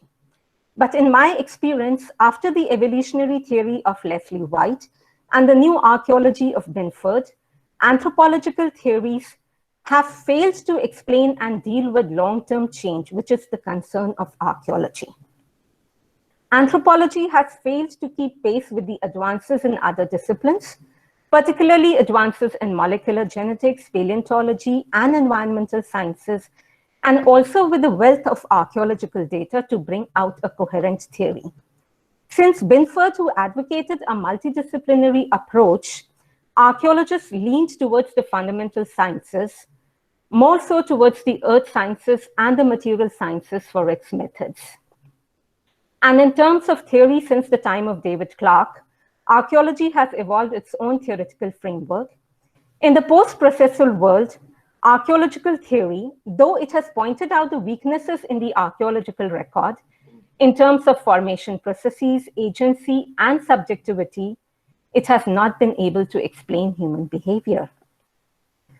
Further, in the Indian context, archaeology and anthropology have very little common meeting ground. And I think whatever I am saying is my personal opinion.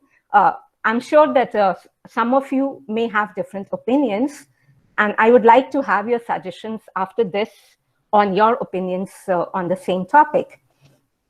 I think archaeology and anthropology have very little common meeting ground, and anthropologists have mostly dealt with the modern contemporary world, whereas archaeologists have remained confined to the prehistoric and historical periods. Very few even touch the medieval period of human history. Further teaching and research in archaeological anthropology has remained confined to the prehistoric period. The historical framework of the Indian society, which is an important component to understand Indian society and culture, has largely been ignored by anthropologists in their explanations, with the exception of few, including Iravati Karve, and that was perhaps owing to her roots at Deccan College, which housed the departments of anthropology and archaeology, and also Sanskrit studies and linguistics. In recent years, few studies have been done in the realm of ethnohistory and historical geography, but this has never been the core area of research of either anthropology or archaeology. This periodic rigidity of anthropologists and archaeologists is the root behind the lack of a common meeting ground. Then I would like to point out some concerns which have also been raised by other anthropologists, but I think are integral to our discussions on the roadmap for anthropology in the country. I think in India, both anthropology and archaeology have remained confined to thorough documentation. Further, carrying the colonial baggage, as has been pointed out by, I think, several scholars here, anthropology in India has largely remained a science of the other. It needs to become a science of us. Initially, largely borrowing from the Western world model of studies on the indigenous communities, there was a focus on hunter-gatherer studies, tribes and castes in both anthropology and archaeology. Then few Indian anthropologists focused on village studies, but both anthropologists and archaeologists have largely ignored transitions and assimilations in Indian society. And I think we need to bring together anthropologists and archaeologists on a common platform for a better understanding of the Indian social system in time and space. Perhaps UIAF can play a role in organizing symposia on such issues and bringing about anthropologists and archaeologists together in the future. Then, as I have been teaching anthropology in the Department of Anthropology, I think in terms of teaching learning, we really need to inculcate critical thinking and inquiry in our students, not just disseminate information. And we need to conduct courses right from the undergraduate level on research and data analysis, so that at the level of PhD, they come up with good research. And as Dr. Mitra pointed out, do good anthropology, which is of international standards. Then I will reiterate what others have already mentioned, including Dr. Patra, that we need to make our students employment ready. Then only students will be encouraged to take up anthropology as a subject of study. Anthropology is losing out on students because we are unable to provide them gainful employment. Currently, even where we have anthropology as a subject at the school level, as in the IB curriculum or in the UP board also, there are few takers, and so the schools do not offer these courses. Therefore, when we are talking about bringing anthropology at the school level and at the undergraduate level, I think we seriously need to think of employment issues. And for that, as has been pointed out by several scholars, perhaps we need to bring out internship programs so that our students can learn at the undergraduate and graduate level and be job ready. Particularly, there are so many career opportunities for anthropologists in corporate houses. In our present multicultural settings, corporate houses do need anthropologists. Banks, public relations, all these need anthropologists. But anthropologists are not being employed in all these institutions because we are not making our students employment ready. So I think, again, UIF can play a role in bringing about these internship programs, in conducting these short-term certificate courses for non-anthropologists so that they learn about anthropology, and for anthropologists so that they can be career ready. Then another issue is we seriously need to update our syllabus, particularly so in archaeological anthropology and human biology, and include recent advances made in the field and debate on current issues with students. Then I think it has already been pointed out by others, but I would like to reinforce that we need to work together with people from other disciplines and carry out multidisciplinary and interdisciplinary studies, integrating methods and theories to explain human societies and cultures. And in the words of Professor Matatkar, when he said the other day, to provide solutions to the concerns of the people and address the development vision of the country, which we are currently, I think, failing to do so. To conclude, I think the UIAF is the beginning of a new revolution in Indian anthropology. It has already brought about anthropologists from various parts of the country together on a common platform, both from the universities as well as from the Anthropological Survey of India. And I think it can bring about the much needed integration in Indian anthropology. It has already started to do so. And UIAF can perhaps play a role in large collaborative research projects involving different anthropologists of the country and scientists from allied disciplines, and bring about the much needed dialogue between anthropologists of the different zones to bridge the regional divides, which has been pointed out very well by Professor Matatkar and others. And then I will say that whatever I have voiced here emerged from my personal experiences and journey in the field of archaeology and anthropology. And I request you all finally to think about the much needed integration within the different subfields of anthropology and also among anthropologists and scientists of other allied disciplines. Thank you very much. Thank you, Dr. Nitu Agarwal. Now I request Dr. Maulishri Shukla, Assistant Professor, Department of Anthropology, Awadh Girls Degree College, Lucknow. Her areas of interest are women empowerment, gender discrimination, globalization, and consumerism. I invite Dr. Maulishri Shukla. Good evening, sir. Good evening to all the legends of my subject present here on this platform of United India Anthropology Forum. I am delighted to be part of this forum and feeling elated to get an opportunity to speak my mind as a young panelist on the occasion of National Youth Day. I begin my presentation by paying homage to late Professor Vinay Kumar Srivastava. I remember one of the best advice served to me by him, that no matter how busy you are, you should take up pen and paper every day to write at least a page. This advice has proved very beneficial to me, and this is a small treasure I want to share today on this platform.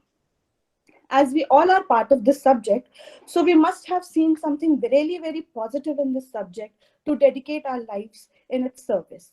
So I start with some positive characteristics I see in the subject. Back in 2005, as a fresh undergraduate, I read for the first time what is anthropology. It still amazes me to know that there is a subject which studies human beings of all times and all spaces. There is a subject which offers to study human society, human evolution, and prehistory together. There's a subject this kind of a subject is a subject which no one will lose a chance to study. What is my vision? My vision for anthropology. According to me, there are some unparalleled characteristics which promises one to experience the best in any field in our subject. The most remarkable characteristic of our subject is the holistic approach. This, according to me, is the major USP of our subject. It has given us a broad perspective in our lives. It helps us to understand society and culture like no other discipline.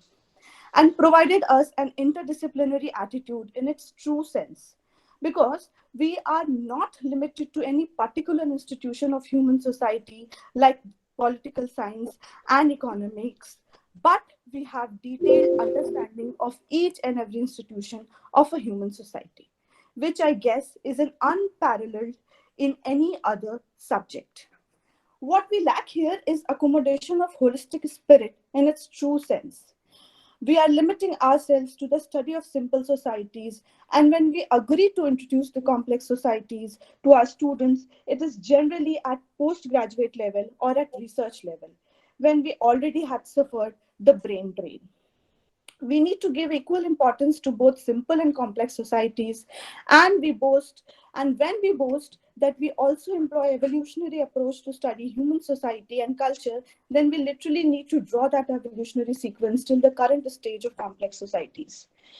The second important feature of the subject, according to me, is the comparative approach, which give rise to the science of ethnology, the comparative study of different cultures. This approach can truly help us to come out with viable solutions for common social problems and the way they are being dealt with in different societies. The third important feature in our subject, according to me, is field work, which for me is the method of creating and validating new knowledge. The importance we give to emic perspective over ethic perspective and field view over book view while conducting field work validates our data like no other subject in the present postmodern era where truth has different versions. The cultural studies are again our major USP. In the recent history, ideologies like globalization, consumerism, cultural hegemony, commodification, etc., has provided us fair idea how culture can play an important role, not only in international politics but also in world politics and also in world economic affairs. As a discipline, we cannot afford to ignore such interplay between the societies, politics, and economies, and we should do more and more cultural studies.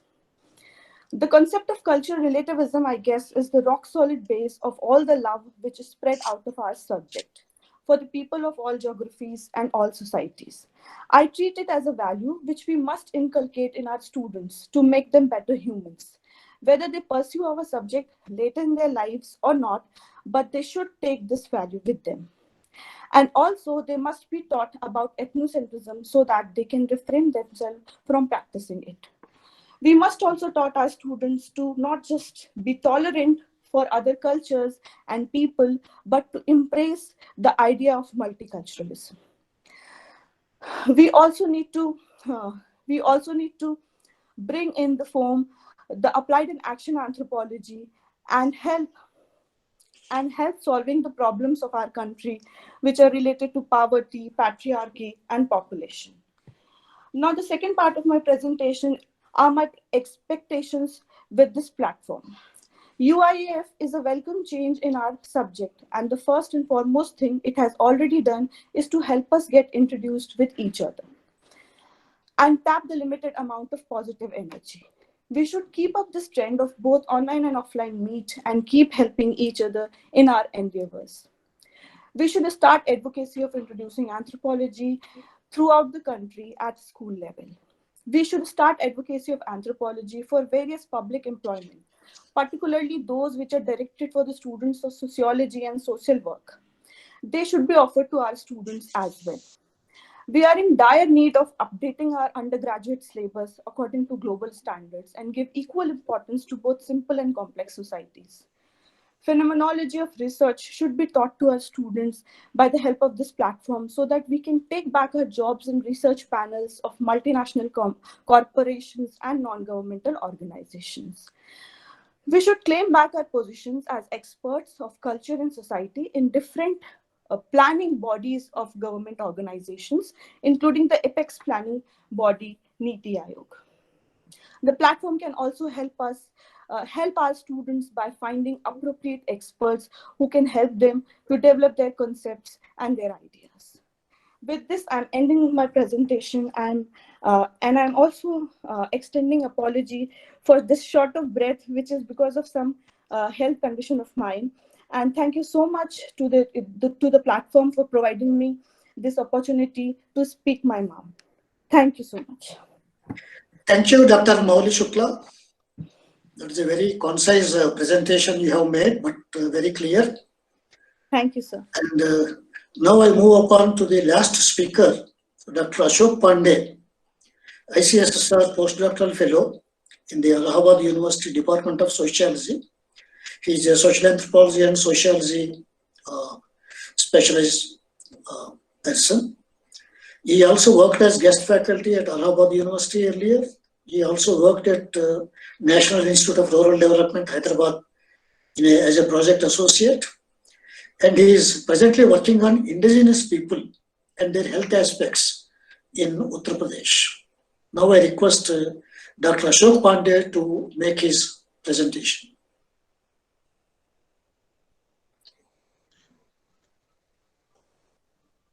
Good evening to all respected teachers, academicians, and participants of this wonderful session of a webinar, where I have learned a lot. And really, the vision of anthropology in India is need of the time. And before me, many intellectuals and many learned anthropologists of the country already senior to me have expressed their views. I am very little to say about this, what should be the vision for anthropology in India, but my sum of points which is very at core of my heart is that commitment to the discipline of anthropology is very necessary for all anthropologists, whether budding or those who have already been in service for a long time and ignoring the subject and defecting the subject to other disciplines. So basically the commitment to the discipline means the methodologies used in the anthropology should be taken care of properly, and new methodologies also should be generated for collecting and analyzing the social, physical, cultural features of human beings. And anthropology is so wide, so deep, and so important subject that it is the most humanistic of all social sciences. From it we can reduce the social tensions, we can have a good society, good citizens. So anthropological knowledge can be used for the beneficial of the society in building good citizens, and the anthropology should be expanded to many universities and colleges where it is not, it has not, its presence is not till so far. And social, as in this, what I will say, that there is a very wonderful article by Sir Professor Vinay Kumar Srivastava sir way back in 1999, The Future of Anthropology. He has very clearly pointed many issues relevant for the future of anthropology, and already many scholars have discussed in the last 2 days. I am very little to speak about that, but to make good citizens, anthropology can contribute a lot, and we have to not adhere to only the traditional tools and methods used in anthropology like field work alone, and other tools and methods which are having been used for the last 50 or 70 years, 100 years. We have to also innovate new methodologies for the new kind of studies in the emerging fields, and for example, the emerging research areas like health anthropology, indigenous wisdom knowledge, and environment development and forest. Professor P.C. Joshi sir has already done a very good work, and we have been enlightened and we have learned a lot, and we are following also. He has, I have seen many of his articles, one of his emerging medical anthropology in India. So new branches which can give knowledge, which can be beneficial for the society, which can make the society healthier, should be taken into care. And once I was hearing the lecture of late Professor Vinay Kumar Srivastava sir, and he has very clearly told that most of the anthropologists says that we should only do the primary data work.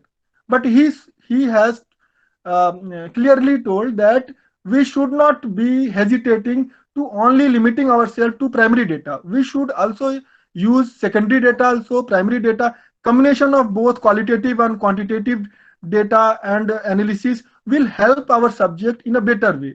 There should be no hesitation to limit our subject, and the subject should be very interdisciplinary, but without losing the core concepts and methodologies of anthropology, because the anthropology is the mother of all social sciences.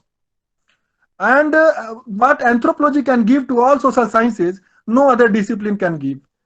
Anthropology departments should be opened in most of the North Indian universities and colleges, and it is really a deficit that in UP we do not have in all the colleges anthropology.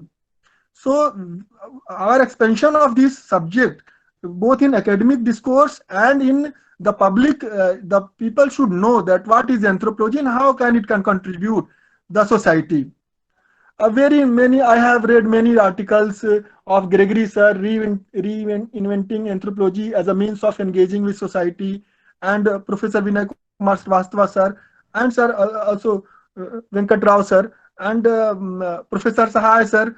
He has wrote an article, My Guru as I Saw Him. Professor L.P. Vidyarthi's commitment to the discipline was unparalleled at his time. So any good leadership, any good academic leadership can come only when there will be good commitment for the discipline.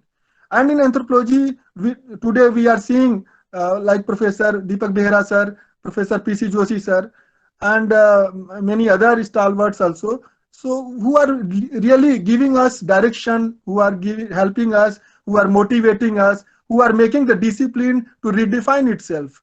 So we are very thankful to him, and the vision and roadmap for anthropology in India is that it should expand, it should help the society and do contribute through its methodologies, scientific way of understanding the society, reducing the social tensions, which is very we are living in a multicultural society, and in a multicultural society we should not hesitate to only adhere to only tribal studies, or we are studying all kind of societies, human societies, and through our different works only we can say that we are not limited to ethnography or particular section of society, vulnerable sections only. We study all kinds of society, and when we will understand all kind of societies, we can give enriched data and analysis and contribute in the knowledge which can help our country, which can redefine our subject in a new way. And an anthropologist should not be limited to study only anthropological theories. He should be like Dr. Mitra. I am very happy that Dr. Mitra has mentioned about the Foucault. And many anthropologists, they talk of Foucault, they do not know about Foucault. We should also understand different social theories from other fields also, from psychology, from sociology, from political science. We should not only limit it to our only anthropological theories, and it will enrich our anthropological theories and give a new theoretical framework. We need new theories in our field.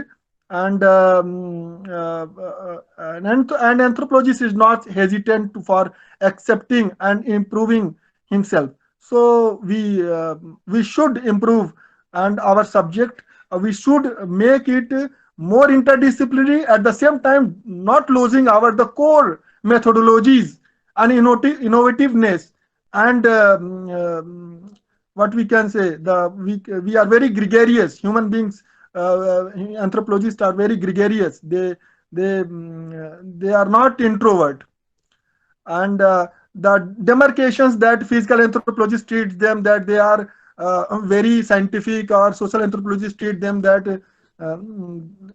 as I have read in the article some thoughts on Anthropology in India by Professor Vinay Kumar Srivastava, sir, he clearly wrote that the social anthropologists were termed as storytellers, and the physical anthropologists were treated as unredeemable victims of endless fragmentation. What is this?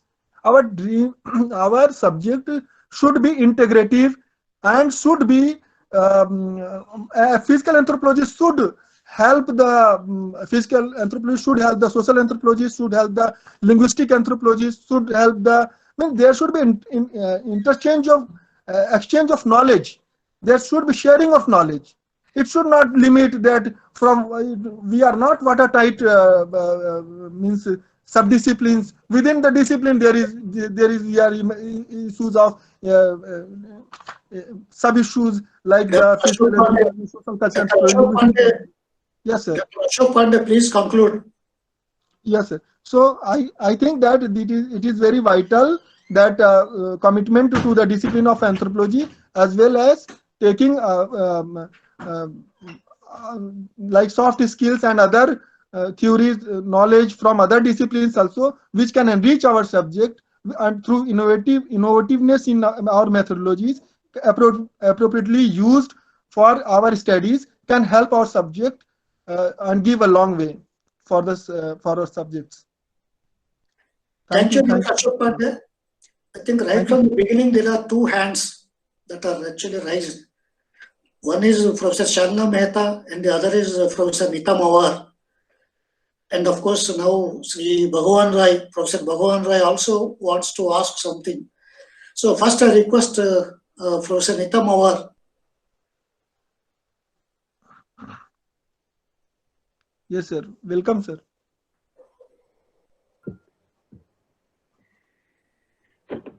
Thank you, Dr. Venkata Rao, for giving me this opportunity. It was wonderful to be participating in this meeting today from the very start, and to listen to the young entrepreneurs, anthropologists, entrepreneurs, to say what all they can do and they have a vision to do in the future. And starting with Dr. Mitra, I think it's very important to understand that there is a lot that we can do in terms of collaboration and how we can do it, and not to be pseudo-anthropologists also. I think that's a very important part, because it's not easy for anthropologists to work in different domains with other people and try to create an identity. The support from an organization like the departments may be very important, and that should be, we should have some mechanisms how this could be inculcated and generated, you know, because that really helps in a very big way.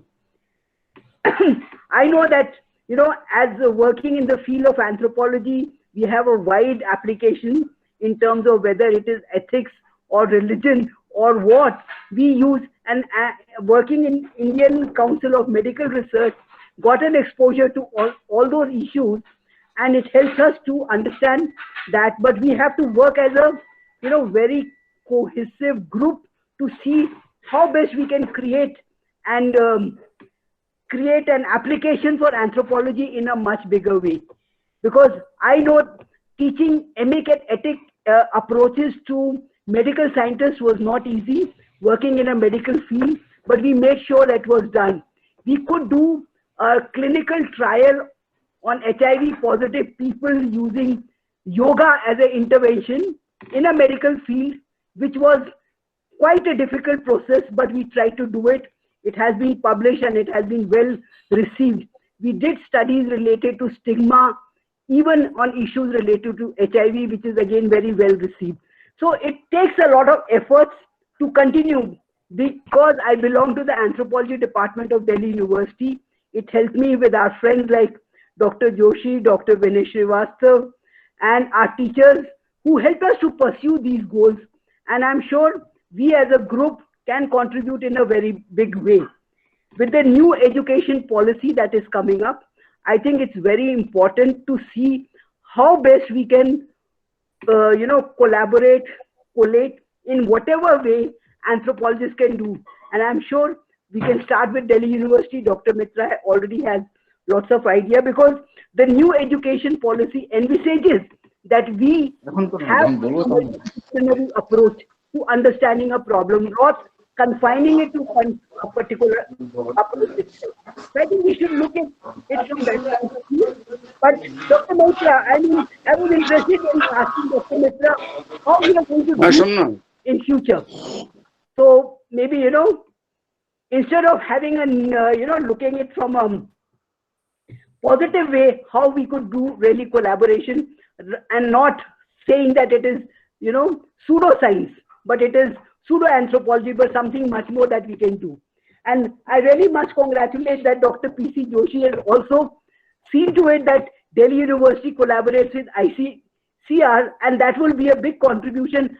I'm sure even anthropologists could contribute in a very big way in this manner. So I think we should look at it in a very positive manner, how we may do it, because this transition period is going to be long. And we as a big group of UIAF would be able to contribute in a very big way, I think. So these are some of my comments of what it was not, because I think we have learned each and from each, and we have to go ahead. So we have to look at what is the way forward. Thank you very much, Dr. for giving me this. Okay. Thank you, man. Professor Rao, I'll just take 1 minute. Okay, sir. Okay, I just would like to say, first of all, I'm really very, very happy and glad that we have enormous talent as far as the younger colleagues are concerned. They are no less than anyone else. So if Vinay Srivastava ji is no more with us, but I think I am very much assured of the intellectualism of our younger colleagues, number one. Number two, I think I could see Vinay Srivastava in today R.P. Mitra's lecture. R.P. Mitra was lecturing just like Vinay Srivastava. So is, I think I have heard Subur Ray lecturing just like Vinay Srivastava. So Vinay Srivastava is also a style. Vinay Srivastava is also a brand which is now being emulated. At least two people I can identify who are just speaking like Vinay Srivastava. So Vinay Srivastava as a person has gone, but Vinay Srivastava's style of lecturing, intellectualism is alive with at least these two people. I think many more are going to emulate them. So Vinay Srivastava as an intellectual is immortal to us. That is just my observation. I would like to congratulate Mitra Saab, Mauli, Neetu, Pandey, and all other Suniti who were very brilliant in their, and Maninda, they were very brilliant in their presentations. I wish I could have heard Suniti full because of this network connections. But I think very soon we may be able to meet physically in offline mode. And then I think we can have more intensive discussions, deliberations. So congratulations to all the people who have made presentations today. Thank you. Thank you, sir. Professor Shalina. Thank you, sir. Thank you, sir. Pranam, sir. Well, I'm so sorry I had to leave in between for a while, but many, many, many congratulations. I fully endorse what Joshi was saying before this. There are so many Vinay Srivastavas growing here. It's just a question of giving them a platform. And my, immense thanks to both Professor Bera and Professor Gregory for opening that platform. And I'm sure in future also we shall possibly be having these kind of interactions very often. The moment Ram started speaking, I mean, I'm sure I can have a one-to-one conversation with him. But there were lots of contradictions now. The fact is that this whole business of description is not something that those who are outside the discipline are doing. Unfortunately, for decades, there was some kind of an analysis of the kind of PhDs we have produced over the years, and almost 95% are nothing but description.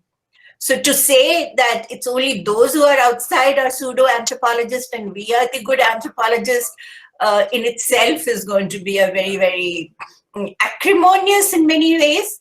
And I think we are not doing introspection.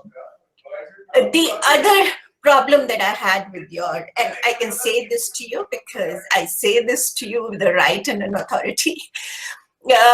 then, when you're citing those constructs or concepts or whatever you want to call them, you again borrow it. Whether you take the question of risk or you take good, good is a very, I think it's a very extremist and polar position. So who's good or who's bad? Because the moment you use these terminologies, you're creating a kind of a dichotomy.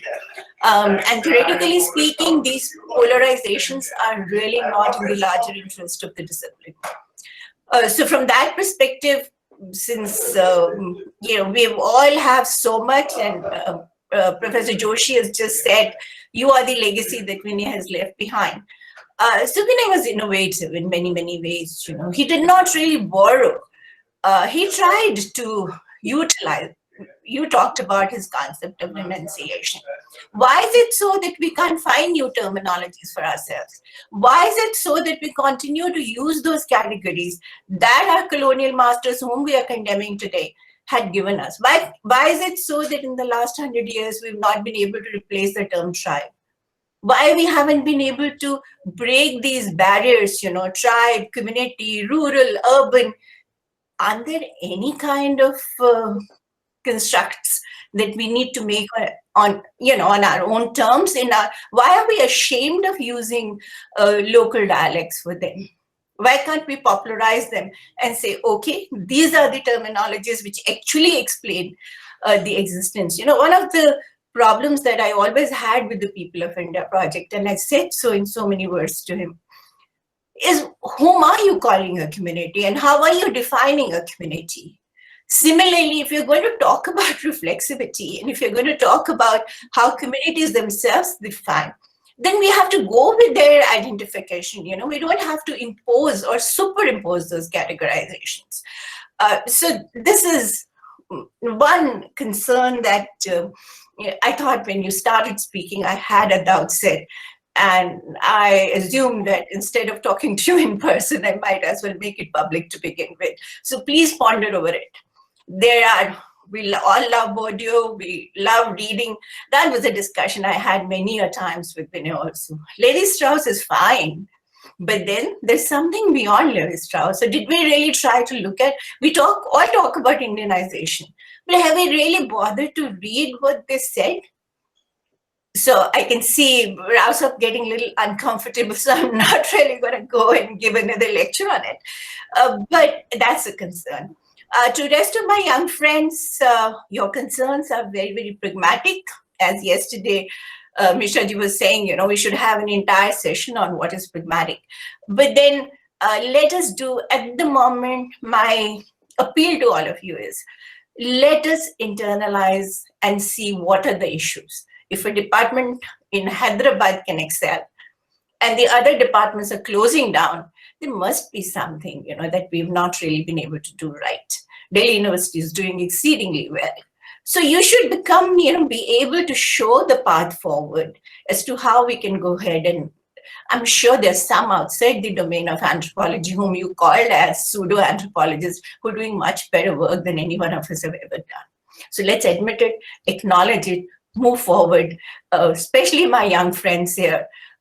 No need to be ashamed of borrowing from anybody, whether it is, I've written on political anthropology, on issues of democracy, legality, and others. But then, again, when we started publishing in newspapers, we were told they are not to be counted as your publications. Today, we are urging all of you, please publish newspapers. I remember in the first decade of my career, I wrote a lot for newspapers. And then suddenly, it was being dismissed as not worth it. So let us be open. Knowledge has no boundaries. Let's be open, borrow, give, acknowledge, admit, and excel. Thank you so much, and congratulations once again. Thank you, ma'am. Dr. Naresh Kumar Vaid. Sir Please. मुझे जो कहना था Joshi sir कह चुके, शालिना ma'am कह चुके. So whenever you are there, I feel like playing devil's advocate. एक बात जो है बेहरा सर से, I talked to him yesterday only, and I told him कि इस तरह का talent तो हमने कभी देखा नहीं. Actually, recently only I sent 2 articles for publication, One is Anthropology Beyond Anthropology. Vinay को भेजा था comment के लिए, and he said that he will be publishing in that survey journal. Another one, Vigor Indian Anthropology, is coming up in February next month. अगर ये seminar एक महीना पहले हो जाता तो I would have changed my views thereafter. दूसरी बात जो है, बैरा सर ने जो कही कि this is the first ever that young anthropologists are meeting, किसी ने बोला नहीं. We had in the World Congress in 78 an exclusive session, and young anthropologists look at world anthropology. Professor Arvind Sinha was there, P.C. Joshi was there, I was there as chair, co-chair, and rapporteur. So this is the first full-fledged session we can say. एक बात जो मुझे चुभी, Neetu ma'am ने और UPSC की बहुत सारी बातें की, and I should tell about it because I think nobody knows more than with respect to UPSC. एक तो प्रीलिम्स में ऑप्शनल बहुत पहले जा चुका है, यूपीएससी में भी, यूपी में, बिहार में, and number of states. So we should not bother about it. Secondly, anthropology is coming up very good.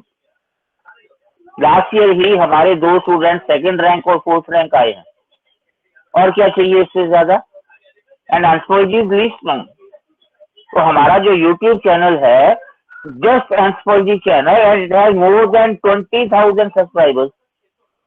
So popularity is definitely on the rise. उसके बाद जो है, प्रोफेसर वेंकटराव ने मार्केटिंग की बात की, मैंने अपने एंथ्रो यूनिवर्सिटी के ग्रुप में बात की थी, and people started frowning at me. अगर हम मार्केटिंग शुरू नहीं करेंगे, we know we don't have marketing talent, but we have to develop. Otherwise जितना भी यंग टैलेंट होगा, कितनों को आप लोग जॉब करेंगे.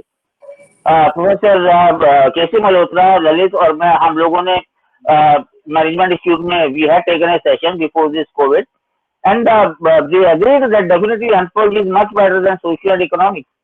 And 5-6 more management institutes had contacted us. और हमने उनको बोल दिया था कि we will only initiate, otherwise young generation will take up. We have other baggages with us, and they had agreed to that also. So marketing is, sir, it's very very important. TRI की बात की है,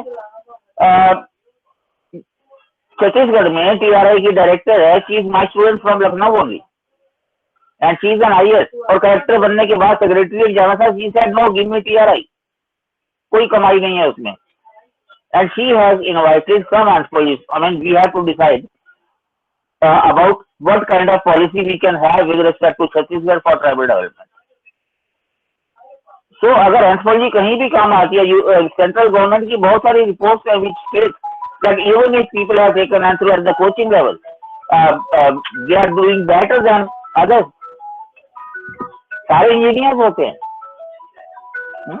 और जितना मेरे ख्याल से मैं ब्यूरोक्रेसी को जानता हूँ, I think I have around 2,500 in the civil services and more than 5,000 in state services.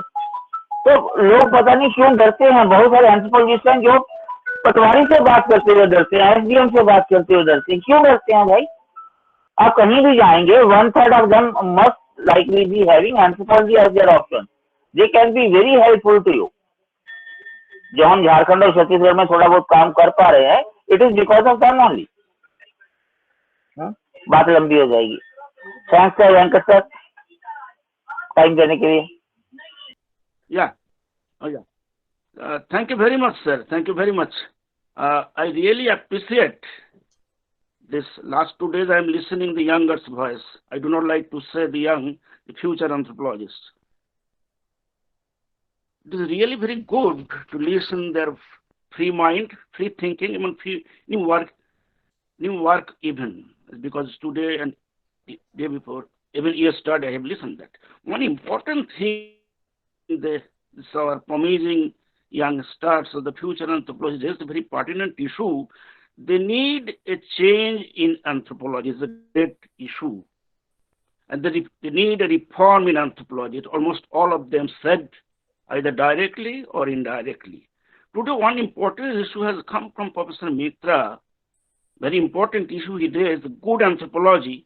And I would like to add with it for the tough time. That's because we are discussing about the issues of contemporary crisis in anthropology, and for which this webinar also dedicated in the name of Professor Srivastava ji, as because we are talking about the visions and the roadmap.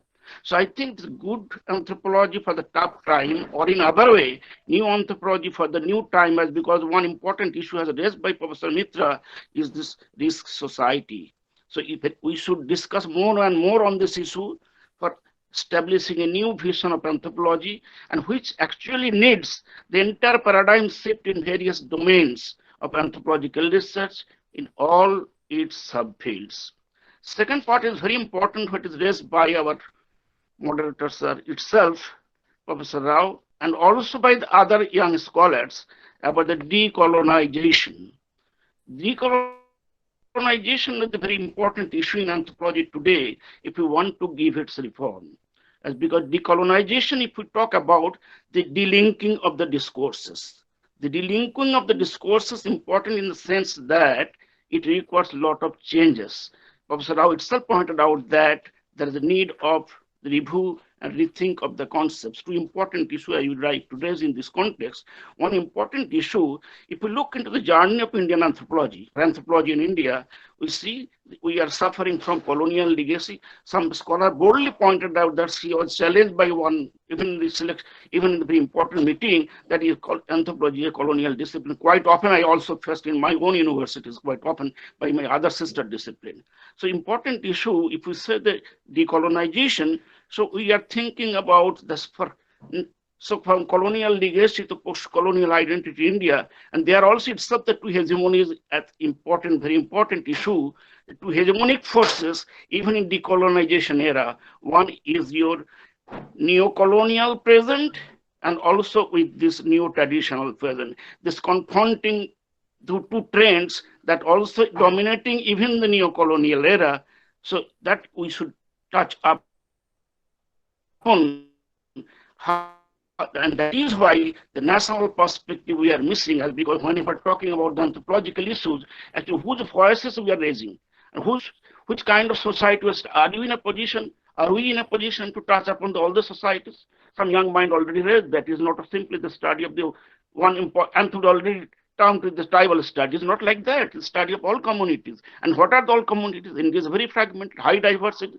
Are we in a position to highlight the all diversities? Still not. So anthropology should require more focus on the realistic approach and to confront with the neo-colonial and also the neo-traditional presence in the contemporary India. Third part is very, very important, what Professor Rao said and many others said, that we need to relook our concepts. Professor Rao himself pointed out about the concept of tribe, concept of village, concept of community. He raised the issue. But I would like to add two more important points where we anthropologists need to redefine or relook onto the issues. One important is the concept of culture itself, concept of the society itself, because neither the society nor the culture today is territorially specific, no territorially bounded, as because the migration is there. And similarly, not community specific. Suppose we use the term traditional culture, modern culture, postmodern culture, global culture. Actually, of course, the core culture still remain, but peripheral elements are all changing all the time. Whose culture at this moment I am sharing, because this culture also is already shared, it is not money, is everyone sharing what we call popular culture. So culture needs to redefine once again in the present context, culture and society and many others. And just today, I am mentioning these two important things. Even the society, where we're talking about the society, sometimes the concept of civil society very important for understanding the modern society. Social movement, for an example. So we have to relook on this concept. And once again, important issue I would like to say that in Indian context, there are a lot of definitions we usually teach to our classrooms, are given by most of the Western scholars.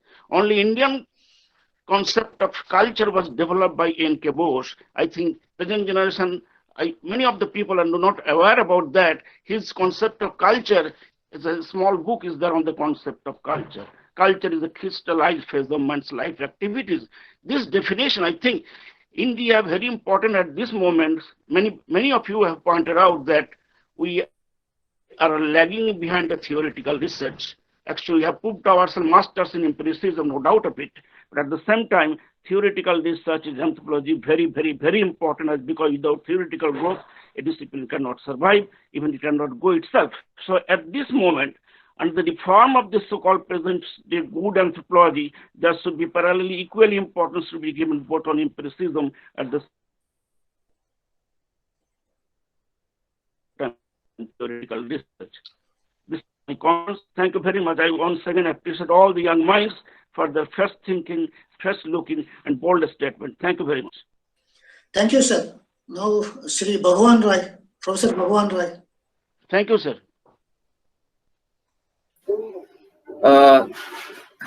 Yesterday I also mentioned, and today I want to repeat it.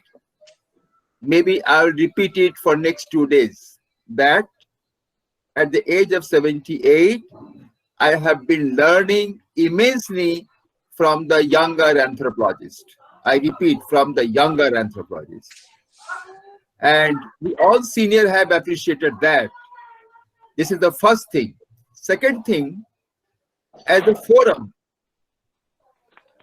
the strategy which has been developed by the forum leadership, Professor Deepak Behra and Professor Jagari, to create a forum to learn from the younger generation. It has been unprecedented, I tell you, unprecedented proceedings in the history of anthropology, not in India, even in the global, that so many seniors are listening patiently. So what I wanted to share, I'm not going to talk any theory, what I wanted to share for the forum, that we should make a note of what is coming as a practical problem from the younger anthropologist. And for all 4 days, we flag it. What is repeatedly coming? This is first thing. Secondly, I congratulate all the speakers, right from Dr. Mitra, Neetu, Madhushri, Suniti, Maninder, and Ashok. All have done brilliant thing. Now, since I am not teaching anthropology in academic, but I'm using anthropology in a different way, and I like the statement by Dr. Mitra, anthropology within department and anthropology outside department. And this is very, very important. You will come to know your strength only when you go out of the department and see what people are thinking. So another strategy from the forum, what people perceive about anthropology, that is very, very important. What people, anthropology think about anthropology is different. But what people, how the world view about anthropology, that is very, very important.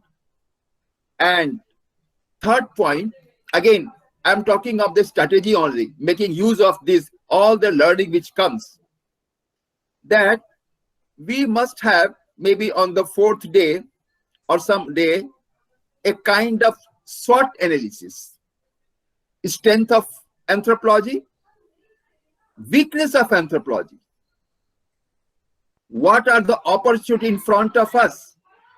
If we do not make use of the opportunity now, it will be a threat. And of all the opportunity, the technology, use of digital technology, use of science in the human development has been taking a prime position, and that has become very prominent during our COVID stage of pandemic. I just want to give example for our future. Dr. Mitra has mentioned, referring to Professor Srivastava, he says anthropology, ethnography is not general statement story, journalism.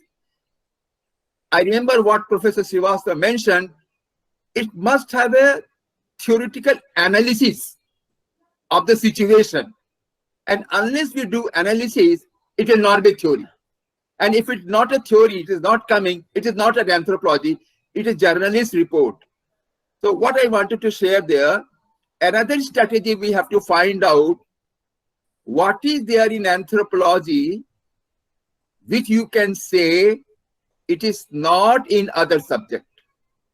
I repeat, what is there your identity which is there in anthropology and not in other subjects? If you say field work, no.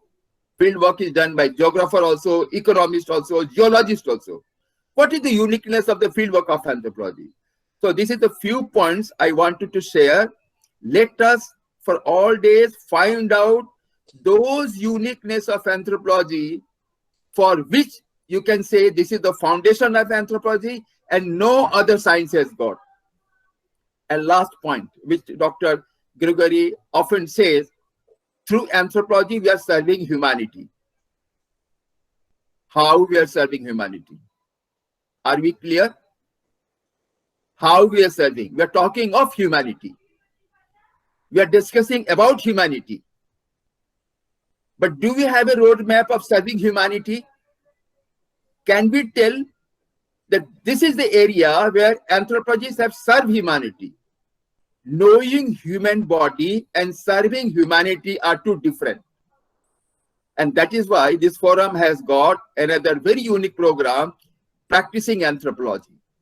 And through practicing anthropology, if you have a roadmap, how anthropology is serving humanity, my last statement, how anthropology is serving humanity, if we are not, then there is a very important saying in Hindi, खुश रहने के लिए ख्याल अच्छा है. Be happy by saying yourself, I am serving humanity. But how I am serving? So this forum is a unique program of having a roadmap, and that SWOT analysis, use of technology will be like there. And I will discuss later on, one-to-one with Professor Joshi and Deepak Behra and other, that ministry tribal affair I had shared once, going to develop a forum for researcher to quality improvement of the thesis for the tribal student. And they referred about 3 universities. Delhi University is one, and IIC, Bangalore, and Pilani, BITS. So there they are discussing about how to improve the quality of thesis on the research. So some of the area of academic, if we have to excel, we have to prove how the quality of research in anthropology will excel. So these are things I wanted just a roadmap of my old thinking, that for 3 days we'll be discussing, making a note of SWOT analysis, making a roadmap of practical application of anthropology. Thank you. Thank you very much once again. I'm so proud of all the speakers, and I'm touched. I enjoy, I note every moment of it, that how best we can prove our anthropology unique. The unique point must be different. It should not be a common point. Common is not unique. Thank you very much. Thank you, sir. In the beginning, I said I requested Dr. Sumohan Bandyopadhyay to be the rapporteur, and then I said he will make a brief presentation at the end. And I request him to be very brief. Already people are thoroughly exhausted. And just take 2-3 minutes and then give some kind of overview. Dr. Sumohan. Yes, thank you, sir, for offering me the chance to be the rapporteur for this for the session today. And we have 7 speakers as panelists. Dr. R.P. Mitra talked about... Your mic is, I think sound is... Keep it close. Yes. Is it fine? It is fine now. Okay. Dr. R.P. Mitra divided his presentation into 3 sections and talked about a good anthropology, and also he talked about the pseudo-anthropologist and role of anthropologists that it should take in the coming years. And he also mentioned about the theories of Bourdieu and other denaturalization, etc. and also the issues that should be relooked, like the ideas of tribe, community, village, etc. Neetu Singh, she also divided her lectures into three sections, one on her vision, MX perspective, the status of anthropology in North India and Lucknow, and what role UIAF should take. And Sunita Jadhav also dealt with the biology culture interactions, that they both go hand in hand, and she talked about disease etiology, hypertension, two different types of strokes, and also the social engagement with communities. And Maninder Kaur, she came from the biological anthropology background and talked about molecular genetics, important role of forensic anthropology, environment anthropology, that it should take. And Neetu Agarwal, she talked about prehistoric archaeology, archaeological anthropology, and she mentioned that the archaeological or prehistoric anthropology is not appropriately acknowledged always, but it should be, there should be critical understanding, critical thinking on this. Mouli Shukla talked about the positive aspects of the subject and the unique features of the discipline, and in the second part of her lecture she urged upon the UIAF and what role it should take in future. Ashok Pandey also deliberated upon the same thing, and he mentioned about that commitment to the discipline is very much important. At the end, we had 6 comments from Dr. Nita Mawar, Professor P.C. Joshi, Professor Salina Mehta, N.K. Vaid, Professor Rahim Mandal, and Dr. Bhagavan Roy. With this, the entire session is concluded. Thank you very much.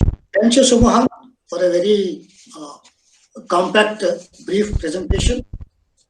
And thank you very much for doing this job. I will not take much time. I think already people are exhausted, and then it is fag end of the day. In the beginning, I said in my opening remarks, I said there can be multiple visions. I thought that there will be a lot of variation in the presentations and then all that. But when I saw all the presentations, by and large, there is actually a kind of overall agreement with regard to the vision. Most of the people spoke about what needs to be done. There are many ideas about what has to be done. And many ideas were floated, many suggestions were given, recommendations were made, and what kind of anthropology we should do. And also members talked about collaborations, integrations, interdisciplinary role and all these things. And also there was mention about theories, concepts, approaches and all these things.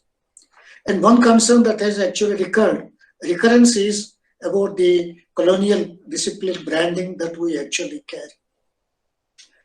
But one thing, all the members, because of the way in which we started initially about the title of the symposium, all of them talked about the role of UIAF.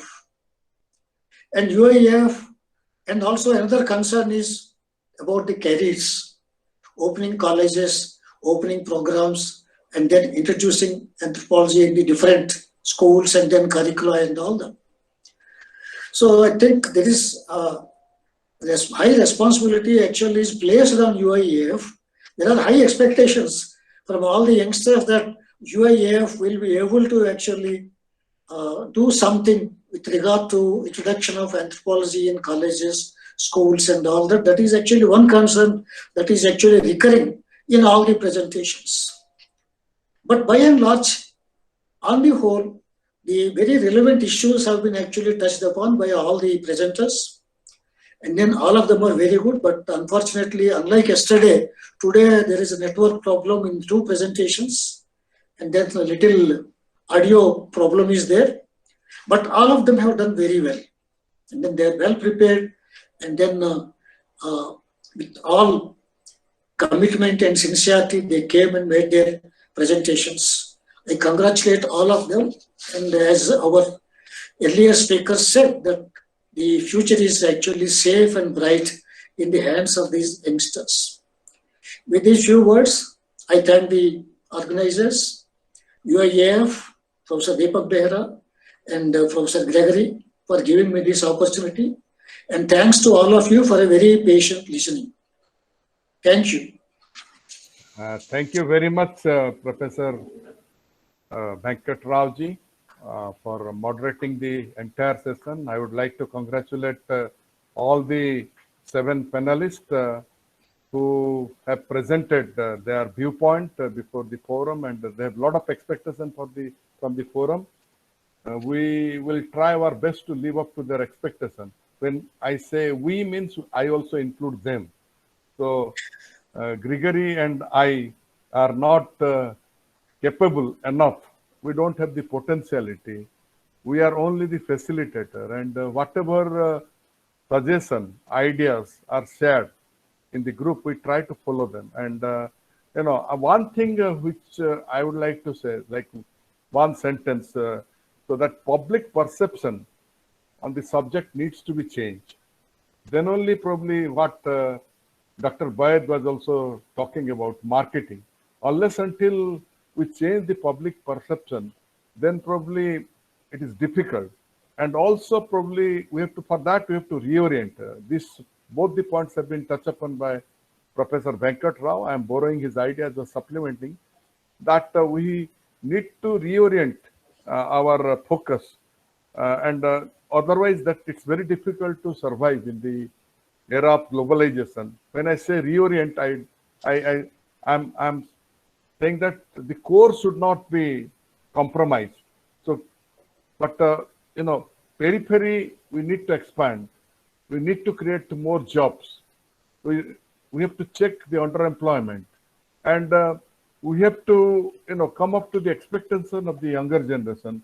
Some of the speakers, yesterday, rightly pointed out by our moderator, Gitika Ranjan, that there was a hard-hitting presentation. So that is a wake-up call for the senior citizen and veteran anthropologist. So we should also respond to, and we should also come up to the expectation and to the younger generation. And with this, because there is a shortage of time, and I would like to thank the moderator, the panelist, then the reporter, and the 6 senior people who contributed, veterans, seasoned anthropologists who, with their remarks, with their supplementary remarks, made this session more vibrant, this webinar more vibrant. And with this, I conclude my remarks, and I request Professor Gregory to propose a vote of thanks. Professor Gregory.